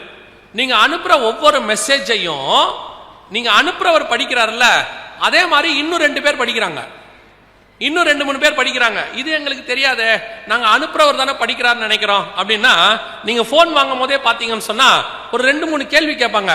அல்லது ஒவ்வொரு ஆப்பையும் டவுன்லோட் பண்ணும் போது பர்மிஷன்ஸ் ஒன்னு இருக்கும். அந்த பர்மிஷன்ஸ்ல என்னென்ன இருக்கு நீங்க பார்த்திருக்கவே மாட்டோம் நம்ம எல்லாரும். ஏன்னா நம்மளை பொறுத்த வரைக்கும் ஆப் ஓபன் பண்ணி உடனே உள்ள போயிடணும், போன் ஆன் பண்ணி உடனே உள்ள போயிடணும். அவன் எதுக்கு பர்மிஷன் கேட்கறான், ஏன் கேட்கறான் நம்ம என்னைக்குமே கேட்டதே இல்லை. அந்த பர்மிஷன் என்ன சொல்லுதுன்னா, இப்போ வாட்ஸ்அப்ல கூட அது இருக்கு, நீங்கள் அனுப்புகிற செய்தி எல்லாம் எங்ககிட்ட கொஞ்ச நாள் இருக்கும்னு சொல்லுது. நாம என்ன செஞ்சிருக்கிறோம்? ஓகே சரி வச்சுக்கோ, நமக்கு என்ன. அடுத்து நீ அனுப்பக்கூடியதை எங்களுடைய தேர்ட் பார்ட்டிஸ் அவங்களுக்கு கொடுக்கவும் அப்படின்னு சொல்லுது. இப்போ இந்த என்கிரிப்டட்னு ஒன்று வந்திருக்குது, தேர்ட் பார்ட்டிஸ்க்கெல்லாம் போவாதுன்னு சொல்றாங்க. ஆனால் அவங்களுடைய டேர்ம்ஸ் அண்ட் கண்டிஷன்ஸ்ல இருக்கு, தேர்ட் பார்ட்டிஸ்க்கு நாங்கள் கொடுப்போம் அப்படின்னு சொல்லி. சமீபத்தில் கூட அமெரிக்காவுடைய பார்லிமெண்ட் ஒயிட் ஹவுஸ் சொல்றோம்ல, நெசட்னு சொல்லுவாங்க, அதில் கூப்பிட்டு இந்த மைக்ரோசாஃப்ட் இந்த மாதிரி ஆட்கள் எல்லாம் கூப்பிட்டு ஒரு கேள்வி பதில் செக்ஷன் வச்சாங்க. அப்போ அதில் கேட்டாங்க, உங்ககிட்ட நாங்கள் கொடுக்கறதான இந்த இன்ஃபர்மேஷன் வெளியே போக வாய்ப்பு இருக்குதா இல்லையா? அப்போ அதோட சிஇஓ அதாவது அப்படின்னு ஆரம்பிக்கிறாரு. அந்த காங்கிரஸ் எம்பி சொல்றாரு, அந்த கதைலாம் வேணாம், எஸ் ஆர் நோ நேரா சொல்லுன்னாரு. அவர் ஒரு கதை சொல்ல ஆரம்பிச்சாரு. உடனே இவரு நேரா சொல்லு அப்படின்னாரு. உடனே அவரு எஸ் போக வாய்ப்பு இருக்கு, ஆனா போகாம தடுக்கிறதுக்கு உங்களாலையும் முடியும்னு கதை சொன்னாரு. ஆனால் போகும். இப்ப கூட செஞ்சிருக்காங்க. நம்ம அனுப்புற செய்திகள் மற்றவங்களுக்கு போகிறதுக்கு வாய்ப்பு இருக்கு. யார் யாரோ படிக்கிறாங்க. நீங்க என்ன நினைச்சுக்கிறீங்க தெரியுமா? அனுப்பிட்டு டெலிட் பண்ணிட்டா எல்லாம் முடிஞ்சிருச்சுன்னு நினைச்சுக்கிறீங்க. இன்னும் கொஞ்சம் அறிவாளி இருக்க, டெலிட் ஃபார் எவ்ரி ஒன், யாருக்குமே தெரியாது, எனக்கும் தெரியாது, அனுப்புனவருக்கும் தெரியாது. டெலிட் ஃபார் எவ்ரி ஒன், ஓ அப்படின்னு ஒரு முடிவு எடுத்துட்டீங்க. உங்களுக்கு தெரியுமா, இப்போ ஒரு உதாரணத்துக்கு சொல்றேன். நீங்க ஒரு கான்ஃபிடென்ஷியலா ஒன்று வச்சிருக்கிறீங்க, அதுக்கு ஒரு ஆப் வச்சிருக்கீங்க, அதுக்கு ஒரு பாஸ்வேர்ட் போட்டு வச்சிருக்கீங்க. பாஸ்வேர்ட் மறந்துருச்சு, என்ன ஆகும்? நீங்க வச்சிருக்கிறதா இமெயில் தான், அல்லது வாட்ஸ்அப் தான், அல்லது ஒரு ஸ்டோரேஜ் பண்ற ஒரு ஆப் தான். நீங்க பாஸ்வேர்ட் மறந்துட்டீங்க, என்ன ஆகும்? சும்மா சொல்லுங்க. ஃபர்கட் பாஸ்வேர்ட்னு ஒன்று இருக்கா? அந்த ஃபர்கட் பாஸ்வேர்டுக்கு அவன் ஒன்று கொடுக்குறான்னா, ஒன் டைம் பாஸ்வேர்டு, இது வழியா போங்க, உள்ள போயிடலாம், போயிட்டு பாஸ்வேர்டு மாத்திக்கங்கன்றானா, அந்த ஒன் டைம் பாஸ்வேர்டு வழியா அவன் போக முடியாது. முடியுமா? முடியாதா? அப்புறம் என்ன பாஸ்வேர்டு? என்னை பொறுத்த வரைக்கும் பாஸ்வேர்டு என்பது நமக்கு கண் துடைப்பு, நமக்கு ஒரு நம்பிக்கை. யாருக்கும் தெரியாது, உங்களுக்கு மட்டும்தான் தெரியாது, எல்லாருக்கும் தெரியும். நான் சொல்றதை வேணா ட்ரை பண்ணி பாருங்க. நான் ட்ரை பண்ணி பார்த்துட்டு தான் உங்களுக்கு சொல்றேன். நான் சொல்றதை நீங்க ட்ரை பண்ணி பாருங்க. உங்களுக்கு தெரிஞ்சவங்களுக்கு யாருக்காவது மெயிலோ அல்லது தொடர்ச்சியாக வாட்ஸ்அப்லையோ ஏதோ ஒரு பொருளை கேட்டு அனுப்புங்க. ஒரு கூலிங் கிளாஸ், ஒரு பிராண்டடாக இருக்கணும், ஆனால் ஒரு கூலிங் கிளாஸ், இல்லை ஒரு காரு, இல்லை ஒரு மோட்டர் பைக், இல்லை ஒரு பிராண்டட் ஷர்ட், ஏதோ ஒன்று நீங்கள் 2-3 தடவை கேட்டு அனுப்புங்க. எனக்கு இந்த மாதிரி ஒன்று வேணும், எங்கே கிடைக்கும் எங்கே கிடைக்கும்னு கேளுங்க. அடுத்த 2வது நாள் 3வது நாளைக்குள்ள உங்களுக்கு ஒரு ஆடு ஒன்று வரும், உங்கள் இமெயிலில் சைடில் வரும், இல்லை வாட்ஸ்அப்பில் கீழே எங்கேயோ ஒரு இடத்துல அந்த ஆடு உங்கள் கண்ணில் படும். கண்டிப்பாக அதை பார்த்தோன்னே உங்களுக்கு என்ன தோணும்னா, இதைத்தான் நம்ம தேடிக்கிட்டே இருந்தோம், கரெக்டாக வந்துருச்சு அப்படின்னு. இன்னும் கொஞ்சம் நீங்கள் ஸ்பிரிச்சுவலாக இருந்தால் என்ன சொல்வீங்கன்னா, இதை தேடிக்கிட்டே இருந்தேன், கர்த்தரே எனக்கு அதை காண்பித்தார். நம்மால் ரொம்ப ஸ்பிரிச்சுவலான ஆள் பாருங்களேன், கொஞ்சம் அப்படி போயிடுவாங்க. இப்போ யோசிச்சு பாருங்க, இது எப்படி வந்துச்சு? நீங்க எதிர்பார்க்குற ஒரு விஷயம் அங்க வருது. நீங்க வெரி சிம்பிள் தான். கூகுளில் போய் பாருங்க, நீங்க ஒரு விஷயத்தை டைப் பண்ணுங்க, நீங்க டைப் பண்ணி முடிச்சு ஒரு வீடியோவை யூடியூப்ல பார்த்தீங்கன்னா அது ரிசம்பிளன்ஸா எல்லா வீடியோவும் கீழே இருக்கும். அது உங்களுடைய மைண்டை படிக்குது, இவர் இதை விரும்புறாரு. இப்ப ஏஐ டெக்னாலஜி வந்துருச்சு, அது இன்னும் மோசம். தயவு செய்து சொல்றேன், காற்றை மேய்கிற காலம் இது. உங்க டேட்டா தான் இன்னைக்கு பயங்கரமான காசு. டேட்டா என்ட்ரின்னு சொல்றாங்கல்ல, டேட்டாஸ். நீங்க இன்னும் கொஞ்சம் தெளிவா சொல்றேன். இப்ப நீங்க ஒவ்வொரு கடைக்கு போறீங்களா, கேஎஃப்சி எங்க வேணா போறீங்களா, போன உடனே போன் நம்பர் கேட்கறாங்களா? உங்க போன் நம்பர் சொல்லுங்க. ஜெராக்ஸ் கடையில கூட கேட்கறாங்க உங்க போன் நம்பர். எது கேட்கறாங்க? கேட்கறதுக்கு காரணம் என்ன? உலகம் முழுவதும் குறைஞ்சபட்சம் ஒவ்வொரு கம்பெனியும் 100-200 டேட்டா என்ட்ரி சென்டர்ஸ் வச்சிருக்காங்க. இப்போ உங்களுடைய நம்பர், உங்களை பத்தினதான டீடைல்ஸ், நீங்க எதுல இன்ட்ரெஸ்டட், எதுக்கு பின்னாடி நிறைய சர்ச் பண்றீங்க, எதெல்லாம் நீங்க ஃபாலோ பண்றீங்க, எந்தெந்த வெப்சைட்டுக்கு போறீங்க, எதை நீங்க அதிகமா பர்ச்சேஸ் பண்றீங்க, உங்களை பத்தின டீடைல்ஸ் மொத்தம் கலெக்ட் பண்ணப்பட்டு கொண்டு இருக்கிறது. உங்களுக்கு தெரியாமலேயே கலெக்ட் பண்ணப்படுகிறது. இதான் டேட்டா ஸ்டோரேஜ்னு சொல்லுவாங்க. உங்களை பத்தின டேட்டாஸ் எடுக்கிறாங்க. கேர்ஃபுல்லா இருங்க. வேணான்னு சொல்ல உங்களால முடியாது. ஏன்னா போன் இல்லாம இப்ப என்ன செய்ய முடியாது, வேலைக்கு போக முடியாது, எதுவுமே முடியாது. நம்ம தான் பிள்ளைகளுக்கு ஒரு காலத்துல போன் கொடுக்க வேணாம்னு சொன்னோம். அப்புறம் கொரோனா வந்துச்சு, நம்மளே போன் வாங்கி கொடுக்கிற காலம் ஆகி போச்சு. நம்மளே போன் வாங்கி கொடுக்குறோம். அதனால இப்ப போன் இல்லாம முடியாது. ஆனால் கண்ட்ரோல் பண்ணுங்க, வேற வழியே இல்லை. நீங்க தேவையில்லாத விஷயங்களை தயவு செய்து என்ன செய்யாதீங்க, அனுப்பாதீங்க. சிலர்லாம் பார்த்தீங்கன்னு சொன்னா ஒரு நாளைக்கு 100 செல்ஃபி எடுக்கிறாங்க. எதுக்கு அது அவ்வளோ செல்ஃபி எடுப்பிய? என்னை பொறுத்த வரைக்கும், நான் பைபிளை படித்த வரைக்கும் செல்ஃபியும் கடைசி கால அடையாளம் ஒன்று தான். என்னங்க சொல்றீங்கன்றீங்களா? சும்மா வாசிச்சு பாருங்க. 2 தீமோத்தேயு 3ஆம் அதிகாரம் 1-2 வசனம் வாசிங்க. மேலும் கடைசி நாட்களில் கொடிய காலங்கள், நல்லா கவனிங்க, கொடிய காலங்கள் வரும் என்று அறிவாயாக. எப்படி எனில் மனுஷர்கள், ஃபர்ஸ்ட் பாயிண்ட், கடைசி கால கொடுமையான காலங்கள் என்பதற்கு ஃபர்ஸ்ட் பாயிண்ட் என்ன? அவ்வளவுதான். செல்ஃபி. செல்ஃபினா என்ன? தற்பிரியம். நம்மள நாமே போட்டோ எடுத்து பார்த்துக்கிறது. இப்படி ஒன்று எடுக்குது, இப்படி ஒன்று எடுக்குது, அப்படி ஒன்று எடுக்குது, வாய கோணலா வச்சு எடுக்குது, நீட்டி எடுக்குது. அப்படி எடுத்து எடுத்து எடுத்து பார்த்தீங்கன்னா ஒரே அம்மா தான், ஒரே பையன் தான் 300 செல்ஃபி எடுத்து வச்சுக்கிட்டே இருக்கு. சிலருக்குலாம் அந்த செல்ஃபி மேனியா வந்துருச்சு. ஏன் அப்படி செய்விய? இப்ப பாருங்க, கொஞ்சம் பேர் இருக்கான், எது பண்ணாலும் ஸ்டேட்டஸ். சாப்பிடுறது ஸ்டேட்டஸ்ல போடுறான். நாங்கள் ஒரு ரெஸ்டாரண்டில், நம்ம போய் இப்போ ஹோட்டல்ல சாப்பாடு வாங்கினா முந்தையெல்லாம் வந்தவொடனே ஜோம் பண்ணுவோம்ல, இப்ப ஜோம் பண்ண முடியாது. இரு இரு இரு டாப்பாங்கல்ல போட்டோ எடுக்கிறான். ஜோம் பண்றதுக்கு முன்னாடி என்னன்னா, அவன் சாப்பிட்டுக்கிட்டு இருக்கும் போதே ஆன்லைன்ல போயிடுது ஸ்டேட்டஸ்ல, நாங்கள் இப்பொழுது KFCயில் சாப்பிட்டு கொண்டிருக்கிறோம். சாப்பிட்டோன்னு உங்களுக்கு ஏன் வயிறு வரி தெரியுமா? அவன் ஒருத்த சாப்பாடெல்லாம் உட்காந்துருக்கான்ல, அவன் பார்த்துட்டு சொல்றான், எங்கேயோ உட்காந்து தின்னுக்கிட்டு திரிறான். உடனே ஆன்லைன்ல, இம்மிடியட்டா ஆன்லைன், எது ஒண்ணு வந்தாலும். ஒருத்தரை நீங்க போட்டிருக்கிறாரு, நாங்கள் குடும்பமாக புறப்பட்டு டூர் போகிறோம்னு போட்டு வச்சிருக்காரு. இது யாருக்கு போடுவாரு? அந்த ஊர் திருடனுக்கு. நாங்க வீட்டில் இல்ல, ஃபேமிலியா புறப்பட்டு போறோம், நீங்க வேணா வாங்க. எதுக்கு போடுவிய? இங்க பாருங்க, வீட்டில் அம்மா பக்கத்துல தான் படுத்து கிடக்குறாங்க கட்டில்ல. அந்த அம்மா கிட்ட ஹாப்பி மதர்ஸ் டேன்னு சொல்ல மாட்டான், ஸ்டேட்டஸ்ல வச்சிருக்க. அந்த அம்மா கிட்ட போனும் இல்லை, அதுகிட்ட ஸ்மார்ட் போனும் இல்லை. Phone happy mother's day, I love my மம்மின்றான். அந்த அம்மா பாவம் போல படுத்து கிடக்க, அதுக்கு காப்பி கூட கொடுக்க மாட்டேங்கிறா காலங்கத்தால. அதுக்கு ஹாப்பி மதர்ஸ் டே. அந்த அம்மா போனா பார்க்க போது என்ன இது என்ன பண்றாங்கன்னு தெரியல. நீங்க ஹாப்பி மதர்ஸ் டேன்னு மொத்தமா சொன்னா கூட பரவாயில்ல. ஒய்ஃபுக்கு பர்த்டே, அவரு என்னமோ விதத்துல லவ் தெரிவிக்கிறார், அது அவருக்கும் அந்த அம்மாவுக்கும் உள்ள தானே. அதை எடுத்து ஏன் ஸ்டேட்டஸ்ல வைப்பிய?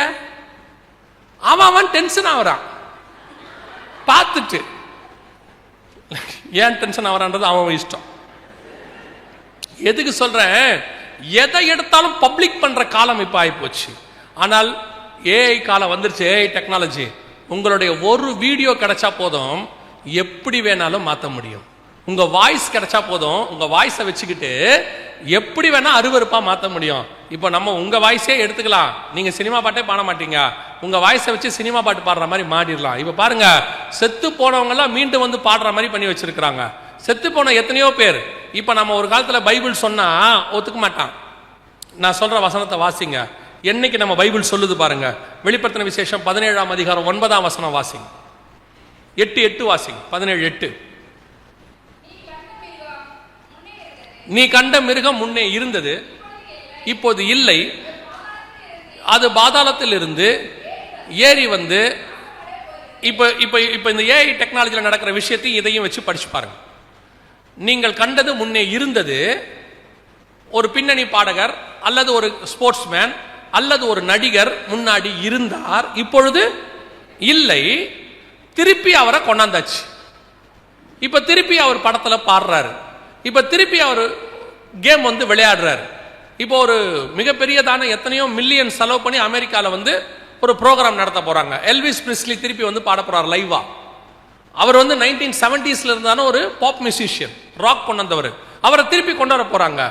எல்விஸ் பிரிஸ்லி இன்னும் கொஞ்ச நாள்ல மைக்கேல் ஜாக்சன் வருவாரு. ஏஐல கொண்டு வருவாங்க, ஜனங்களுக்கு முன்னாடி கொண்டு வந்து பாட வைப்பாங்க.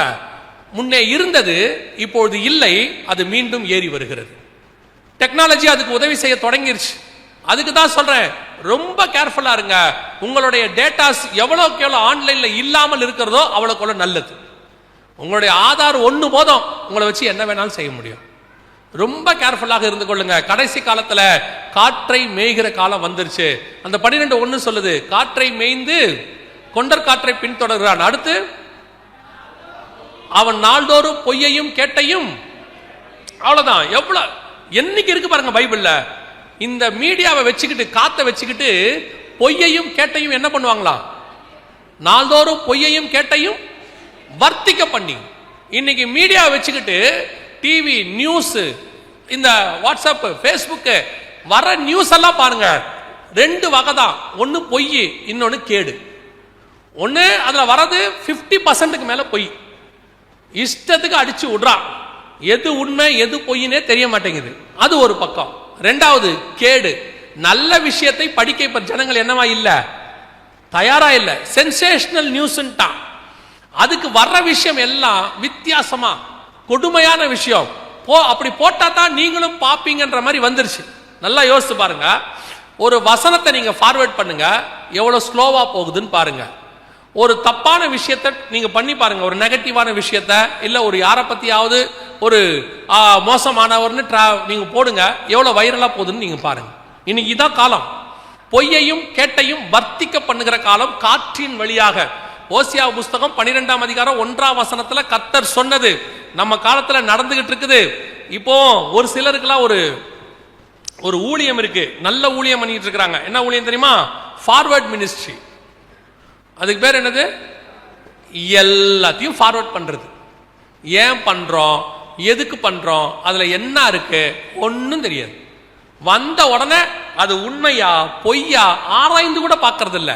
இமிடியேட்டா 5 பேருக்கு போட்டுக்கிட்டே இருக்கிறது. இது ஒரு பொழப்பு. நிறைய பேருக்கு இது ஒரு வேலை. எதை வந்தாலும் ஃபார்வர்டு அனுப்பி, எனக்கு ஒருத்தர் அனுப்பிடுவாங்க. நான் அனுப்பினோன்னு ஃபோன் பண்ணி கேட்பேன், இது என்ன அனுப்பியிருக்கீங்கன்னு. பார்க்கலையே பாஸ்டர். அவங்க என்ன செய்யல, அத மேல அந்த தமிழில் இருக்கும்ல, மேல 3ஆம் உலக யுத்தம் அப்படின்னா எனக்கு ஃபார்வர்ட். ஜப்பான்ல கொள்ளை நோய் எம்டி ஜெகனுக்கு அனுப்பிவிடு. இப்ப நம்மளை எப்படி ஆக்கி வச்சிருக்கானா, கொள்ளை நோய், பூகம்பம், பஞ்சம், 3ஆம் உலக யுத்தம், நாசமா போனது எதா இருந்தாலும் இவருக்கு அனுப்பேன். ஏன்னா இந்த ஆள் அதுக்கு தான் இருக்கிறாரு.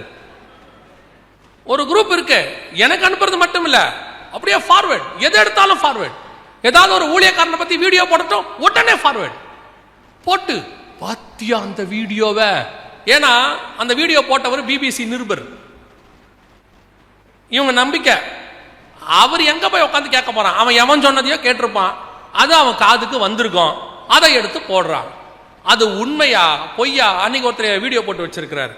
நான் வாடகை வீட்டில் இருக்கேன், ஒருத்தர் வீடியோ போட்டு வச்சிருக்காரு. எம்டி ஜெகனின் சொந்த வீட்டை பாருங்கள், 4 ஃப்ளோர் இருக்கு. அவர் போட்டது கூட பரவாயில்ல. எங்க வீட்டு ஓனர் என்ன கூப்பிட்டு கேட்கிறாரு, என்னப்பா வீடு வாங்கியிருக்க, சொல்லவே இல்லை நீ. என் நிலைமையை நினைச்சு பாருங்க. சரின்ட்டு நானும் அந்த வீடியோ போய் பார்த்தேன். வீடு எப்படி தான் இருக்கு பார்ப்போம். பார்த்தா ஒரு 5 ஸ்டார் ஹோட்டலோடைய ரிசப்ஷனை வச்சிருக்கான் உள்ள. எங்க வீட்டுடைய முகப்பாமா அது. எங்க வீட்டு ஓனர் கேட்கிறாரு, இவ்வளோ அழகா கட்டியிருக்க, சொல்லவே இல்லை எங்கிட்ட. நல்ல வேலை ஒரு வாடகை ஏத்தல அடுத்த மாசம். இவ்வளவு பெரிய வீடு வச்சிருக்க, உனக்கு எதுக்கு இவ்வளவு கம்மியா வாடகைன்னு. இவங்க பண்றது பத்தாம நல்லதும் நடக்குது. என்ன நல்லது நடக்குன்னு கேக்குறீங்களா? ஒருத்தர் போட்டு விட்டார். இப்ப நான் சொன்ன உடனே நீங்க எதுவும் தப்பா எடுத்துக்க கூடாது. சரி சொல்லுவோம். ஒருத்தர் போட்டு விட்டார், எம்டி ஜெகனை ஊழியத்துக்கு கூப்பிட்டால் இத்தனை 1000 கொடுக்க வேண்டும் அப்படின்ட்டு. எனக்கு அவ்வளோ தரமாட்டாங்க. என்னடா இப்படி போட்டு விட்டாரே அவரு, இத்தனை 1000 நமக்கு எங்க கொடுப்பாங்க? அப்புறம் அவரே அதில் போட்டிருக்காரு, இவ்வளவு இருந்தால் எம்டி ஜெகன் வருவார் அப்படின்லாம் போட்டார். எனக்கு ரொம்ப மனசு கஷ்டமாயிருச்சு. நமக்கு இவ்வளோ தரல ஒன்று, இப்போ எத்தனை பேர் நம்மளை மீட்டிங்க்கு கூப்பிடுவாங்க இனிமேட்டு அப்படின்னு நினச்சிக்கிட்டே இருந்தேன். அடுத்த வாரத்துலேருந்து பார்க்குறேன் எல்லாரும் அந்த ஆஃபரிங்கை தராங்க. எனக்கு அவர் எவ்வளோ போட்டாரோ அவ்வளோ தராங்க. எனக்கு ஆச்சரியமாயிருச்சு. ஆண்டவர் நமக்கு இன்க்ரிமெண்ட் ஒரு ஆளை வச்சு பண்ணியிருக்கிறார். அப்புறம் நான் அவரை தேடிக்கிட்டு இருக்கேன். அவர் போட்டு 2-3 வருஷம் ஆகி போச்சு, ஒன்றும் இன்க்ரிமெண்ட்டை போட காணோம், அப்படியே தான் போயிட்டு இருக்கு. சில நேரத்தில் அந்த கெட்டதுலேயும் ஒரு நல்லது நடந்துருச்சுன்னு வச்சுக்கோங்களேன். எதுக்கு சொல்கிறேன், அவங்க போடுறது உண்மையா பொய்யா எதையுமே நீங்கள் கவனிக்க மாட்டேங்கிறீங்க. நீங்கள் பாட்டு ஃபார்வேர்ட். இன்னொன்று நல்லா தெரிஞ்சுக்கொள்ளுங்க, கேட்டை பரப்பினால் அந்த கேட்டை பரப்புற உங்களுக்கும் அதற்கான தண்டனை உண்டு. நீங்க சும்மா சொல்ல முடியாது, எனக்கு தெரியாது வந்துச்சு அனுப்புனேன்லாம் சொல்ல முடியாது. அனுப்புனா அதுக்கான தண்டனை உங்களுக்கும் உண்டு. அது எப்படி சொல்லுவீங்க அப்படின்னு கேட்டீங்கன்னா, முதல்ல உலகத்தை மெசேஜ் ஃபார்வர்ட் பண்ண ஆள் ஒருத்தர் இருக்கான்.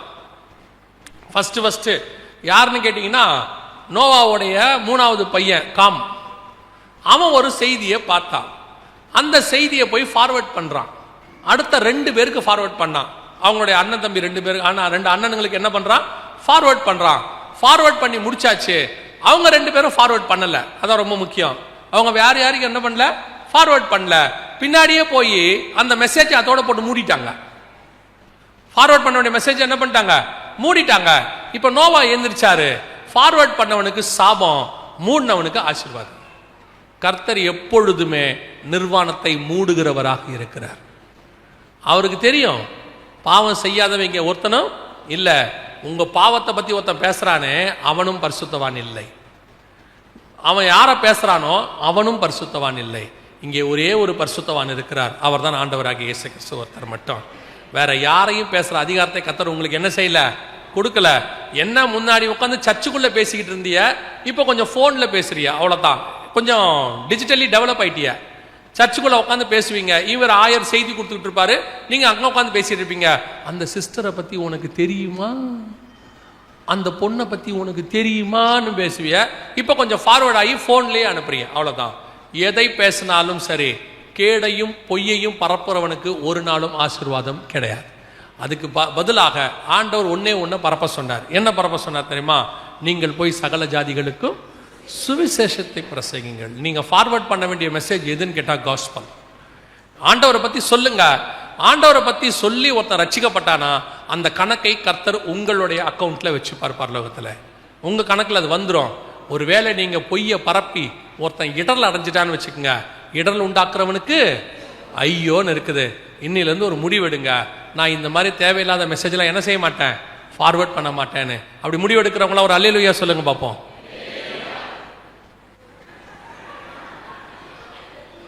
இவ்வளோ பேரா ஃபார்வர்ட் பண்ணிட்டு இருந்தியா? இனிமேட்டு பண்ணாதவங்களை கேட்டா இவ்வளோ சரி பரவாயில்ல, இதுக்கு மேல பண்ணாம இருந்தீங்கன்னா ஸ்தோத்திரம். அல்லேலூயா. சரி, இது 12:1. அடுத்து என்ன இருக்குது, நாள்தோறும் பொய்யையும் கேட்டையும் வர்த்திக்க பண்ணி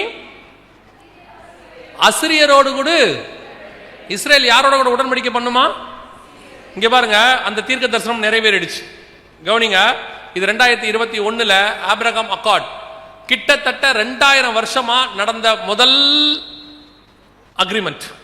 இதுக்கு முன்னாடி எகிப்தியரோட பண்ணியிருக்கிறாங்க. 1948க்கு பிறகு எகிப்தியரோட பண்ணியிருக்கிறாங்க, நிறைய பேரோட அவங்க பண்ணியிருக்காங்க. இதான் ஃபர்ஸ்ட் டைம் அசிரியன்ஸ், அதாவது அரபு நாடுகள்ல ஏறக்குறைய 7 நாடுகளோட சைன் பண்ணாங்க. துபாய் இந்த மாதிரி 7 நாடுகளோட சைன் பண்ணாங்க. இதான் ஃபர்ஸ்ட் டைம். இஸ்ரேல் சுகமாய் குடியிருக்கும் பொழுது ஆபத்து வரும்னு வேதம் சொல்லுது, எசேக்கியேல் 38:8. இப்போ சுகமாய் குடியிருக்கும் போது ஆன சைன் இது. எல்லாரும் இஸ்ரேலோட சைன் பண்ணாங்க. ஏறக்குறைய 7 நாடு பண்ணுச்சு. பல நாடுகள் இஸ்ரேல் கூட ஒப்புரவாக தொடங்குச்சு. அப்பவே நாங்க சொன்னோம், இது ராங் சிம்டம் அல்லது ராங் சைன், தப்பான அடையாளம். என்ன அடையாளம்? இஸ்ரவேல் உலகத்தோடு கூட எப்படி இருக்க முடியாது, ஒத்து போக முடியாது. அதுவும் கண்டிப்பா அரபு நாடுகளோட போகவே முடியாது. இஸ்ரவேல் அரபு நாடோட போகுதுன்னா ஏதோ இயற்கைக்கு மாறா நடக்குதுன்னு அர்த்தம். கரெக்டா சைன் பண்ணாங்க. 2023 இருந்து யுத்தம் ஆரம்பிச்சிருச்சு. இப்ப இஸ்ரவேலோடு கூட ஏறக்குறைய 7 நாடுகள் அரபு நாடுகள் யுத்தத்துல இப்ப இருக்கு அட் பிரசன்ட். இது இன்னும் டெவலப் ஆகும்னு சொல்றாங்க. இவங்க எல்லாம் யாருன்னா இவங்களோட சைன் பண்ணவங்க தான். இப்ப கண்களுக்கு முன்பாக அசிரியரோடு கூட உடன்படிக்கை பண்ணுவார்கள் என்கிற தீர்க்க தரிசனம் என்னவாயிருச்சு, நிறைவேறி விட்டது. கடைசி அதுல என்ன இருக்குது, எகிப்துக்கு எண்ணெய் கொண்டு போகப்படுகிறது. கவனிங்க, கர்த்தர் சொன்ன அடுத்த தீர்க்க தரிசனமும் துல்லியமா நிறைவேறிடுச்சு. இதெல்லாம் நடக்கவே முடியாத தீர்க்க தரிசனம். ஏன் அப்படின்னு கேட்டீங்கன்னா, மோசே காலத்துல இருந்து இஸ்ரவேலுக்கும் எகிப்துக்கும் ஆகாது. மோசே காலத்துல இருந்து 1972 வரைக்கும் எகிப்து இஸ்ரவேலுக்கு எதிரி நாடு. இஸ்ரவேல் இல்லாமல் போக வேண்டும் என்று சொல்ல நாடுகள்ல எகிப்து ஒன்று. இன்னைக்கு இஸ்ரவேல்ல இருந்து எண்ணெய் போகிறது போது பாருங்க, பைப் வழியா போகுது. இதுக்கு பேரு லேவியதான்னு பேரு. இந்த பிளானுக்கு, இந்த திட்டத்துக்கு பேரு. இப்போ கடல் வழியாக பைப்ல, அதனால கடல் பாம்பு லேவியதான்னு பேரு. அதன் வழியா அந்த பேர்ல தான் இப்ப கொடுத்துட்டு இருக்கிறாங்க. இஸ்ரவேல்ல இருந்து எண்ணெய் எகிப்துக்கு கொண்டு போகப்பட்டாக்கி விட்டது. ஓசியா 12:1 2021-22 நம்ம கண்களுக்கு முன்பாக 100% நிறைவேறி விட்டது. இது 21 பிப்ரவரி. கர்த்தர் சொன்னபடி யோசிச்சு பாருங்க. இதெல்லாம் 2000 வருஷத்துக்கு முன்னாடி நடக்காது.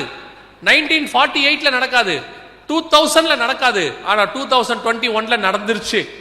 ஓசியா 12:1 வரைக்கும் நிறைவேறி விட்டது கர்த்தர் சொன்னபடி. இவைகளெல்லாம் சம்பவிக்கும் போது அடுத்து மிக முக்கியமான ஒரு காரியம் நடக்கும் என்று கர்த்தர் சொல்லுகிறார். என்ன காரியம் நடக்கும்? வாசிங்க. யோவேல் தீர்க்கதரிசன புஸ்தகம் 1ஆம் அதிகாரம். யோவேல் புஸ்தகம் 1ஆம் அதிகாரம் 6வது வசனம் வாசிங்க. எண்ணி முடியாத ஒரு பலத்த ஜாதி என் தேசத்தின் மேல் வருகிறது. இது எதை பத்தி சொல்றாங்க? இப்போ வரைக்கும் நீங்க பார்த்தது நடந்தது. இப்போ 2-3 விஷயம் பார்க்க போறோம். நடக்க போறது பைபிள்ல சொன்னது, வசனத்திலிருந்து தான் பார்க்க போறோம். இப்ப நீங்க கவனிங்க. இந்த யோவேல் 1:6 சொல்லுது, எண்ணி முடியாத ஒரு பலத்த ஜாதி என் தேசத்தின் மேல் வருகிறது. இது எதை பத்தி சொல்லப்பட்டிருக்கிறது, எந்த ஜாதியை பத்தி சொல்லப்பட்டிருக்கிறது அப்படின்னு கேட்டீங்கன்னா, அதுல ஒரு ஹிண்ட் இருக்கு. அதன் வாய், அதன் பற்கள் சிங்கத்தின் பற்கள், துஷ்ட சிங்கத்தின் கடவாய் பற்கள் அதற்கு உண்டு அப்படின்னு இருக்கு. இது எந்த நாட்டை பத்தி சொல்லி இருக்குது, யாரை குறிச்சு அப்படின்னா வாசிங்க. வெளிப்படுத்தின விசேஷம் 13ஆம் அதிகாரம் 2வது வசனம் வாசிங்க.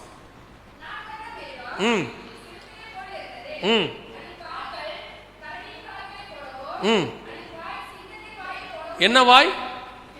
சிங்கத்தின் வாயை போலவும். அப்ப யாரை பத்தி இங்க சொல்லப்பட்டிருக்குன்னு கேட்டீங்கன்னா, இது ஒரு தனி செய்தியா கொடுக்கணும். ஆனா உள்ளதான ப்ரூஃப் என்னன்னா, இது யூரோப்பியன் யூனியன் என்று சொல்லக்கூடியதான அடுத்து வரக்கூடிய வல்லரசு. அடுத்து வரக்கூடிய வல்லரசு எப்படின்னா, நாங்க 2004 இருந்து சொல்லிக்கிட்டே இருக்கிறோம், இருக்கிற வல்லரசு அமெரிக்கா விழுந்து போகும், அமெரிக்காவுக்கு பதிலாக வேறொரு வல்லரசு வரும். இப்ப அமெரிக்கா விழுந்துருச்சு. அமெரிக்காவுடைய பொருளாதாரம் என்னவாயிருச்சு? டிராப் ஆயிடுச்சு. அமெரிக்கா கடங்கார நாடா மாறிடுச்சு. 10க்கு அமெரிக்காவுடைய ராணுவத்தை சின்ன சின்ன தீவுகள் கூட என்ன செய்ய ஆரம்பிச்சிருச்சு? அடிக்க ஆரம்பிச்சிருச்சு. உலகம் முழுக்க 3ஆம் உலக யுத்தத்துக்கான எல்லாம் ரெடி ஆயிருச்சு. அடுத்து என்ன நடக்க போகுதுன்னு கேட்டீங்கன்னா, 3ஆம் உலக யுத்தம் உச்சத்தில் நடக்கும். நாளைக்கும் நாளன்னைக்கும் அதை பத்தி நம்ம கர்த்தருக்கு சித்தமானால் பார்க்கலாம். அதன் முடிவு, ஒவ்வொரு உலக யுத்தத்தின் முடிவிலையும் ஒரு வல்லரசு உருவாகும். உதாரணமா, முதல் உலக யுத்தத்தின் முடிவிலே இங்கிலாந்து தேசம் வல்லரசாக இருந்துச்சு. 2ஆம் உலக யுத்தத்தின் முடிவிலே அமெரிக்கா வல்லரசாக இருந்துச்சு. அதே மாதிரி இப்போ 3ஆம் உலக யுத்தம் வரப்போகுது. இதன் முடிவில் யூரோப்பியன் யூனியன் வல்லரசாக மாறும். ஏன்னா இதுல உள்ளதான நாடுகள் அதை பத்தின எல்லாம் பைபிள் சொன்னது அத்தனையும் துல்லியமா இவங்களுக்கு தான் பொருந்தி போகுது. இவர்கள் வருவார்கள். இவர்கள் தான் அந்த சிங்கத்தின் வாய், அடுத்து வரக்கூடிய மிகப்பெரிய சாம்ராஜ்யம். இந்த சாம்ராஜ்யத்தில் தான் கடைசி சர்வாதிகாரி வருவான். உலகத்தை அழிக்கிற அந்தி கிறிஸ்து வரப்போகிறான். அவன் வருகிற காலத்தில் தான், அவன் வருவதற்கு முன்பதாகத்தான் உங்களையும் என்னையும் மீட்க வருவேன் என்று இயேசு வாக்கு பண்ணி இருக்கிறார். 2 தெசலோனிக்கேயர் 2ஆம் அதிகாரத்தில் 7-8 வசனம் சொல்லுகிறது, அக்கிரமத்தின் ரகசியம் இப்பொழுதே கிரியை செய்கிறது, ஆனாலும் தடை செய்கிறவன் நடுவிலிருந்து நீக்கப்படும் முன்னே அது வெளிப்படாது என்று சொல்லப்பட்டிருக்கிறது.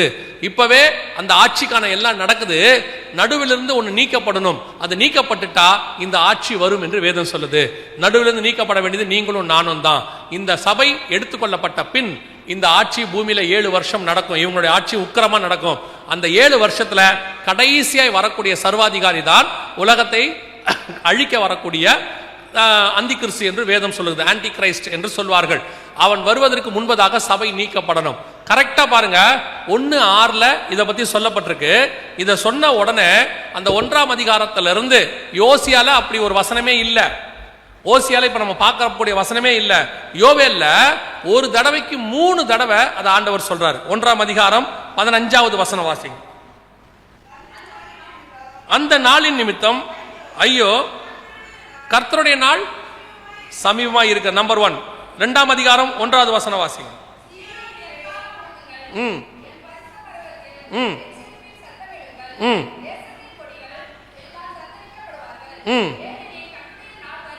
ரெண்டாவது. 3வது வாசிங்க. 2:11. ம் ம் ம் ம் ஒரு தடவைக்கு 3 தடவை 2 அதிகாரத்துக்குள்ள கர்த்தர் சொல்ற மிக முக்கியமான ஒரு மெசேஜ் என்னன்னா, கர்த்தருடைய நாள் வருகிறது, கர்த்தருடைய நாள் சமீபமாய் இருக்கிறது, கர்த்தருடைய நாள் யார் நிலை நிற்கக்கூடும், the God's day, the Lord's day வருது அப்படின்னு பைபிள் சொல்லுது. 2 பேதுருவின் புஸ்தகம் 3ஆம் அதிகாரம் 10வது வசனம் வாசிங்க. 2 பேதுரு 3:10 இல்ல, கர்த்தருடைய நாள் இரவிலே திருடன் வருகிற விதமாய் வரும், அப்பொழுது வானங்கள் மடமடவென்று அகன்று போம், பூதங்கள் வெந்து உருகி போம், பூமியும் அதில் உள்ள குடிகளும் அதன் உள்ள கிரியைகளும் எரிந்து அழிந்து போகும். இந்த கர்த்தருடைய நாள் ஆண்டவர் வரப்போகிற மிக முக்கியமான நாள். வரப்போகுது வரப்போகுது வரப்போகுதுன்னு அனௌன்ஸ்மெண்ட் வந்துகிட்டே இருக்குமா. இந்த சம்பவங்கள் நடந்த பிறகு நல்லா கவனிங்க, ஓசியா 12க்கு பிறகு இந்த மிகப்பெரியதான அந்த கவர்மெண்ட் எழும்புற போது ஒரு தடவைக்கு 3 தடவை, ஓசியால ஒரு தடவை கூட அப்படி இல்லை, ஒரு தடவைக்கு 3 தடவை கர்த்தர் சொல்றாரு, கர்த்தருடைய நாள் வருகிறது, கர்த்தருடைய நாள் வருகிறது, கர்த்தருடைய நாள் வருகிறது. ஆண்டவர் இரவிலே திருடன் வருகிற விதமாய் வருவார்னு சொல்லப்பட்டபடி 100% கர்த்தர் வரப்போகிறார் என்கிறதான அனௌன்ஸ்மெண்ட். அதுலயும் 2ஆம் அதிகாரம் யோவேல் 2:1 ஆண்டவர் சொல்றாரு, சீயோனிலே எக்காலம் ஊதுங்கள், என் பரிசுத்த பருவத்தை எச்சரிக்கை சத்தமிடுங்கள், தேசத்தின் குடிகள் எல்லாம் தத்தளிக்க கடவர்கள், ஏனெனில் கர்த்தருடைய நாள் வருகிறது, அது சமமாய் இருக்கிறது. அனௌன்ஸ் பண்ண சொல்றார், எச்சரிக்கையாய் இருக்க சொல்றார். எச்சரிக்கை வசனம் தெளிவா சொல்லுது, அந்த தேசத்தின் குடிகள் எல்லாம் சீயோனிலே எக்காலம் ஊதுங்கள், என் பரிசுத்த பருவத்தில் எச்சரிக்கை சத்தமிடுங்கள். என்ன சத்தம் வேணும் இப்ப? எச்சரிக்கை சத்தம். உங்களுக்கு என்ன சத்தம் விரும்புறீங்க? ஆசீர்வாத சத்தம். வளகாமல் தலையாவாய், பலுகி பெருகுவாய், இடம் கொண்டு போகாத மட்டும். இது எதுல நடக்குதோ இல்லையோ சரீரத்துல நடக்குது, அப்படித்தானே? இடதுபுறமும் வலதுபுறமும் பலுகி பெருகி 2 கதவையும் திறக்காம உள்ள போகவே முடியல, அப்படித்தானே இருக்கு. நம்ம அப்படி ஆயிட்டோம் பாருங்க. கேட்டு கேட்டு கேட்டு ஆசீர்வாதம் ஆசீர்வாதம்னு. எனக்கு இந்த ஆசீர்வாதம் கேட்கறவங்கள பார்த்தா எனக்கு ரொம்ப ஆச்சரியமா இருக்கு. எவ்வளவு டெக்னிக்கா கேட்கறாங்கன்னு யோசிச்சு பார்க்கிறேன். பாருங்க, ஆசீர்வாதம் ஒரு வீடு இருந்தா 2 வீடு கொடுப்பார், ஒரு கார் இருந்தால் 2 கார் கொடுப்பார். ஆண்டவர் இன்னும் ஊர்ல லேண்ட் வாங்கினால் இன்னும் கொடுப்பார். கர்த்தர் எல்லைகளை பெரிதாக்குவார். எல்லாம் கர்த்தர் கொடுக்க தானே. பிள்ளைகள் பிள்ளைகள் யாரால் வரும் சுதந்திரம்? அது மட்டும் 2 போதுங்கிறீங்க ஆண்டவர்கிட்ட. கேளுங்களேன், யாக்கோபை போல கொடுங்க ஆண்டவரே, கேளுங்க. அது மட்டும் ஏன் வேணான்றீங்க? இதெல்லாம் கர்த்தரால வருதோ இல்லையோ, ஆனா பிள்ளைகள் யாரால வருது? அது மட்டும் போதும், அதுக்கு மட்டும் 1 போதும். சோத்திரம், பிரைஸ் தி லார்ட். 2 போதும், அதுக்கு மேல கர்த்தரே கொடுத்தாலும் வேண்டாம். ஆனா வீடு, காரு, அள்ளி போடு உள்ள. ஆசீர்வாதம் கேட்கறதுல எவ்வளவு டெக்னிக் இருக்கு பாருங்க. ஆனா உண்மையிலேயே இது அல்ல. ஆண்டவர் சொல்றாரு, எச்சரிக்கை சத்தமிடுங்கள். ஏன் தெரியுமா? நீங்கள் எவ்வளவு வச்சிருந்தாலும் அவ்வளவையும் விட்டுட்டு புறப்படுகிற காலம் ஒன்று வருகிறது. எவ்வளவு வச்சிருந்தாலும். லோத்து மனைவி திரும்பி பார்த்ததுக்கு அது ஒண்ணுதான் காரணம். இயேசுவே சொல்றாரு, லோத்துவின் மனைவியை நினைத்து கொள்ளுங்கள். ஏன்?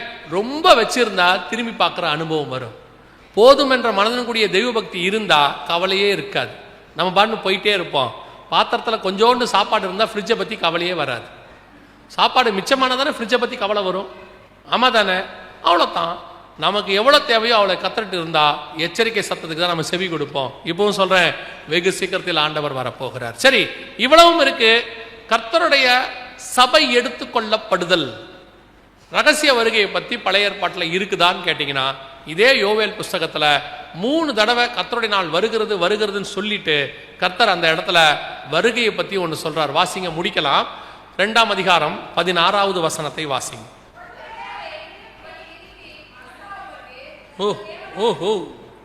யோவேல் 2:16. ஜனத்தை கூட்டுங்கள். நல்லா கவனிங்க, அந்த வசனத்தை அண்டர்லைன் பண்ணுங்க.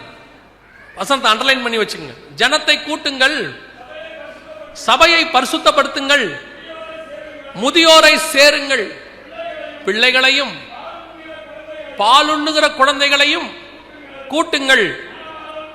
மணவாளன் தன் அறையையும் மணவாட்டி தன் மறைவையும் விட்டு.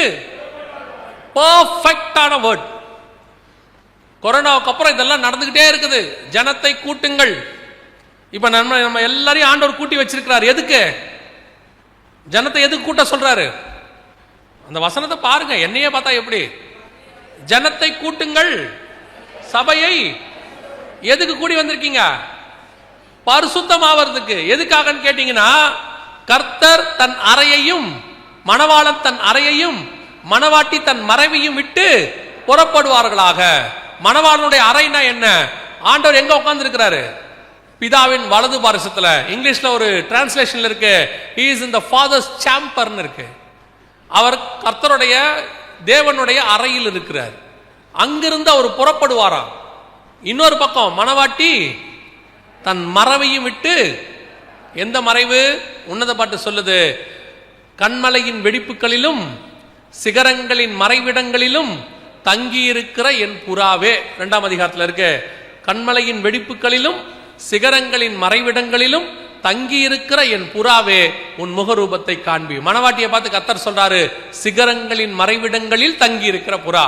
இப்ப வசனம் சொல்லுது பாருங்க, இந்த இடத்துல மணவாளனுக்கும் மணவாட்டிக்கும் எந்த சம்பந்தமே இல்லை. யோவே இல்லை. அவர் சொல்றதெல்லாம் யுத்தம், அவர் சொல்றதெல்லாம் அழிவு. அங்க வரதெல்லாம் அதுக்கு முன்னாடி வாசிச்சு பாருங்க. 8 இருந்து 16 வசனத்துக்கு முன்னாடி வரைக்கும் வாசிச்சு பாருங்க. ஒரு பலத்த ஜாதி வருது, அது பலகனி வழியாய் நுழையும், அதை கண்டு உலகமே பயப்படும். எல்லாம் அப்படித்தானே இருக்குது. அங்க ஒரு மிக மோசமான ஒரு அழிவை பத்தி பேசுறாரு. அதுக்கு நடுவுல வசனம் சொல்லுது, மணவாளன் தன் அறையையும் மணவாட்டி தன் மறைவையும் விட்டு புறப்படுவார்களாக. இந்த காலகட்டம் நம் கண்களுக்கு முன்பாக கொஞ்சம் நம்ம முன்னாடி இருக்கிறோம். இது ரெண்டும் பின்னாடி வர வேண்டியது. ஒன்னு ஆறும், இதுவும் இனி வரப்போகுது. அதற்கான 3ஆம் உலக யுத்தம் நம் கண்களுக்கு முன்பாக ஸ்டார்டிங் பாயிண்ட்ல இருக்கு. இன்னும் உச்சத்துக்கு போல. இவைகளுக்கு நடுவில் தான் இந்த வசனம் நிறைவேற வேண்டும். நம்ம கண்ணுக்கு முன்னாடி யோசியா 12:1 நிறைவேறிடுச்சு. அசிரியரோட கூட உடன்படிக்கை முடிஞ்சிருச்சு. எகிப்துக்கு எண்ணெய் போயிடுச்சு. ஒரு பலத்த ஜாதி யூரோப்பியன் யூனியன் எழும்ப போது. இதுக்கு நடுவுல கர்த்தருடைய நாள் வருகுதுங்க அனௌன்ஸ்மெண்ட். இதான் உங்களுக்கு கொடுத்துக்கிட்டு இருக்கிறோம்.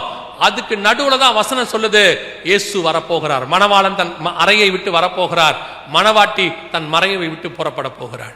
அப்படின்னா நீங்களும் நானும் ஆயத்தப்பட்டு புறப்பட வேண்டிய கூட்டம். இப்ப அதுக்கு தான் ஆண்டவர் உங்களை கூட்டி இருக்கிறாரு. ஜனத்தை கூட்டுங்கள். எதுக்கு கூட்டணுமா? சபையை பரிசுத்தப்படுத்துங்கள். நீங்க பண்டிகைக்கு வந்தீங்களா? நீங்க கொண்டாட வந்தீங்களா? உங்களுக்கு என்ன நோக்கம்ன்றதுலாம் உங்களோட. கர்த்தர் இந்த கூட்டத்தை நடத்துறதுக்கு ஒரு காரணம் இருக்கு. நமக்கு காரணம் இருக்குல்ல. நம்ம ஆண்டவர்கிட்ட ஒரு பெரிய பிளஸ் பாயிண்ட் என்னன்னா, அவன் போக்கில் போய் பிடிப்பாரு. புரியுதா உங்களுக்கு? நயங்காட்டி வனாந்தரத்தில் என்ன செய்வாராம்? அழைப்பாரு. உங்களை ஒரு எச்சரிக்கை மீட்டிங் வைங்கன்னா வைக்கிறதுக்கு நம்ம யோசிப்போம் இல்ல. அதே நேரத்தில் ஒரு பண்டிகை வச்சுட்டு அதுல எச்சரிக்கை மீட்டிங் வைக்கணும், என்ன பண்ண முடியும்? உங்களை அதான் வனாந்தரத்தில் நயங்காட்டி கூப்பிடுறது. பண்டிகை மழையா இருந்தாலும் வந்துருவோம்ல. ஆனா இங்க வந்தா நடக்கிறது என்ன தெரியுமா? யோவேல் 2:1, பரிசுத்த பருவத்தில் எச்சரிக்கை சத்தமிடுங்கள். இத்தனை வருஷம் பண்டிகை கொண்டாடினீங்கல்ல, இப்ப எச்சரிக்கை சத்தத்தை கேளுங்க. வெகு சீக்கிரத்திலே ராஜா வரப்போகிறார். இனி காலம் செல்லாது. எப்போ வேணாலும் ஆண்டவர் வருவார்.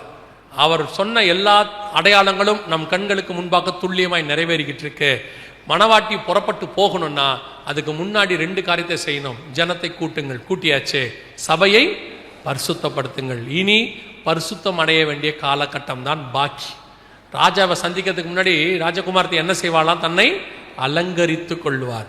ராஜாவை பார்க்கறதுக்கு முன்னாடி எஸ்தர் என்ன பண்ணாலாம்? ராஜ வஸ்திரம் தரித்து கொண்டு. அந்த அலங்காரத்தை தான் இப்பொழுது நாம் பண்ண வேண்டிய இடத்துல இருக்கிறோம். எலிசா சொல்றதுதான், தோப்புகளையும் திராட்சை தோட்டங்களையும் ஒலிவ தோப்புகளையும் வாங்குவதற்கு இது காலமோ? கர்த்தர் கொடுத்தா அவர் பான் கொடுக்கட்டும், அவர் கொடுக்கறத கொடுக்கட்டும். ஆனா நம்ம வாஞ்சை அதல்ல. நம்முடைய வாஞ்சை எப்போ வேணாலும் ராஜா வருவார், அவரை சந்திக்க நான் புறப்பட்டு போக போகிறேன். அல்லேலூயா. பழைய ஏற்பாட்டில் ஓசியாலிருந்து யோவேலுக்குள்ள கர்த்தருடைய வருகையை பற்றின எல்லா டீட்டெயில்ஸும் துல்லியமாய் கொடுக்கப்பட்டிருக்கு. ரகசிய வருகை உட்பட மணவாளன் அழைக்கிற காலம் வந்துருச்சு. ஆயத்தப்பட்டவர்கள் அவரோடு கூட போவார்கள். கதவு அடைக்கப்படும். அதுக்கப்புறம் நீங்க என்ன கதவை தட்டினாலும் கதவு திறக்காது. இது கதவு திறந்திருக்கிற காலம். இதுவே ரட்சணிய நாள். ஒப்பு கொடுங்க, ஆயத்தப்படுங்க. இனி ஒவ்வொரு நாளும் ஆயத்தப்படுங்க. கடைசி 1 மணி நேரம் ஊழியக்காரங்க மாதிரி தான். ஆண்டவர் கூப்பிட்டார்ல 1 மணி நேரம், அதே மாதிரி தான் இப்ப ஆயத்தப்பட்டா கூட போதும், கர்த்தருடைய வருகையிலே பிரவேசிப்பது எளிது. அல்லேலூயா. நாம் ஜெபிக்க போகிறோம். ஏந்திரிக்கலாமா? நாம் யாவரும் ஏந்திரி, எல்லா கண்களை மூடுவோம். ஒரு 2-3 நிமிஷம் மாத்திரம் நான் ஐயா கிட்ட ஒப்படைச்சறேன். ஐயா உங்களுக்கு ஜெபம் பண்ணுவாங்க. எல்லா கண்களையும் மூடுவோம். 1 கொரிந்தியர் சொல்லுகிறது 11ஆம் அதிகாரம், நம்மை நாமே நிதானித்து அறிந்தோமானால் நாம் நியாயம் தீர்க்கப்படும். இது நம்மளை ஆராய்ந்து பார்க்கக்கூடியதான ஒரு நேரம். ஒரு நிமிஷம் இல்லை 2 நிமிஷம் தான். உங்களை ஆராய்ந்து பாருங்க. தேவன் வரும்போது அவரை சந்திக்கிற கூட்டத்தில் நாம் இருக்கிறோமான்னு பாருங்க. கிறிஸ்து வரும்போது அந்த மறுரூபமாகிற கூட்டத்தில் நாம் இருப்போமா? மத்திய ஆகாயத்துக்கு ஒரு பெரிய கூட்டம் பறந்து போக போகுது.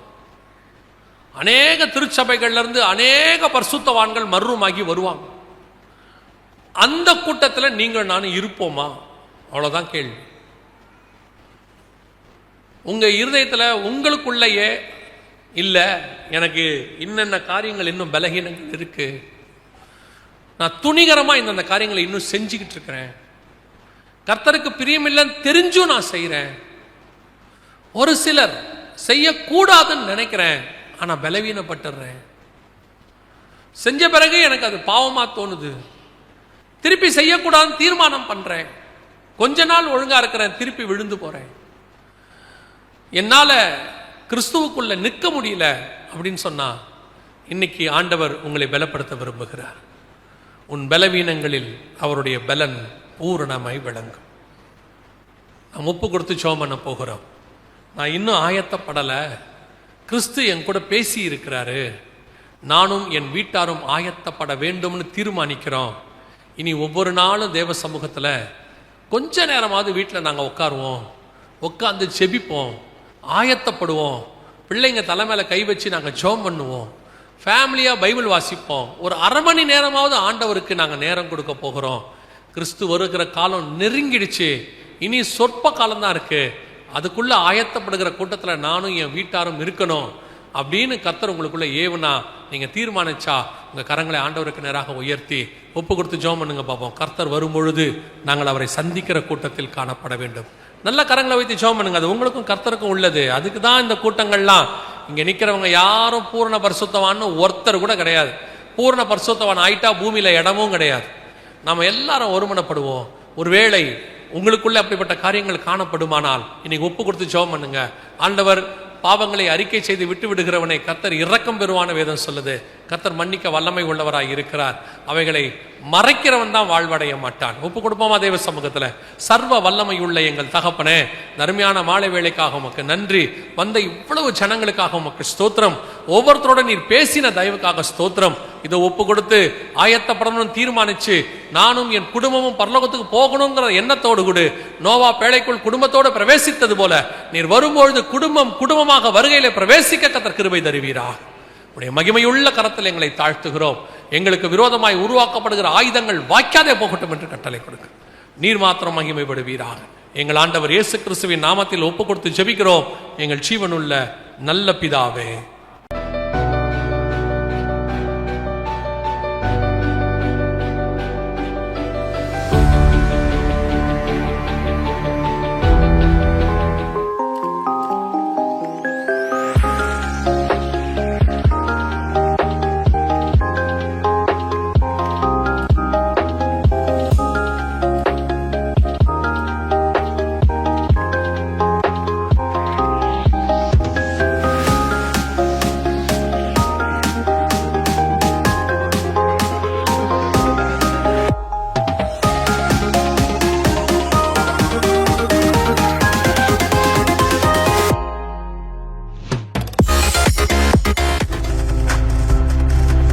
நீங்கள் பார்த்துக் கொண்டிருப்பது உங்கள் ஜாய் டிவி. உங்கள் துக்கம் சந்தோஷமாய் மாறும்.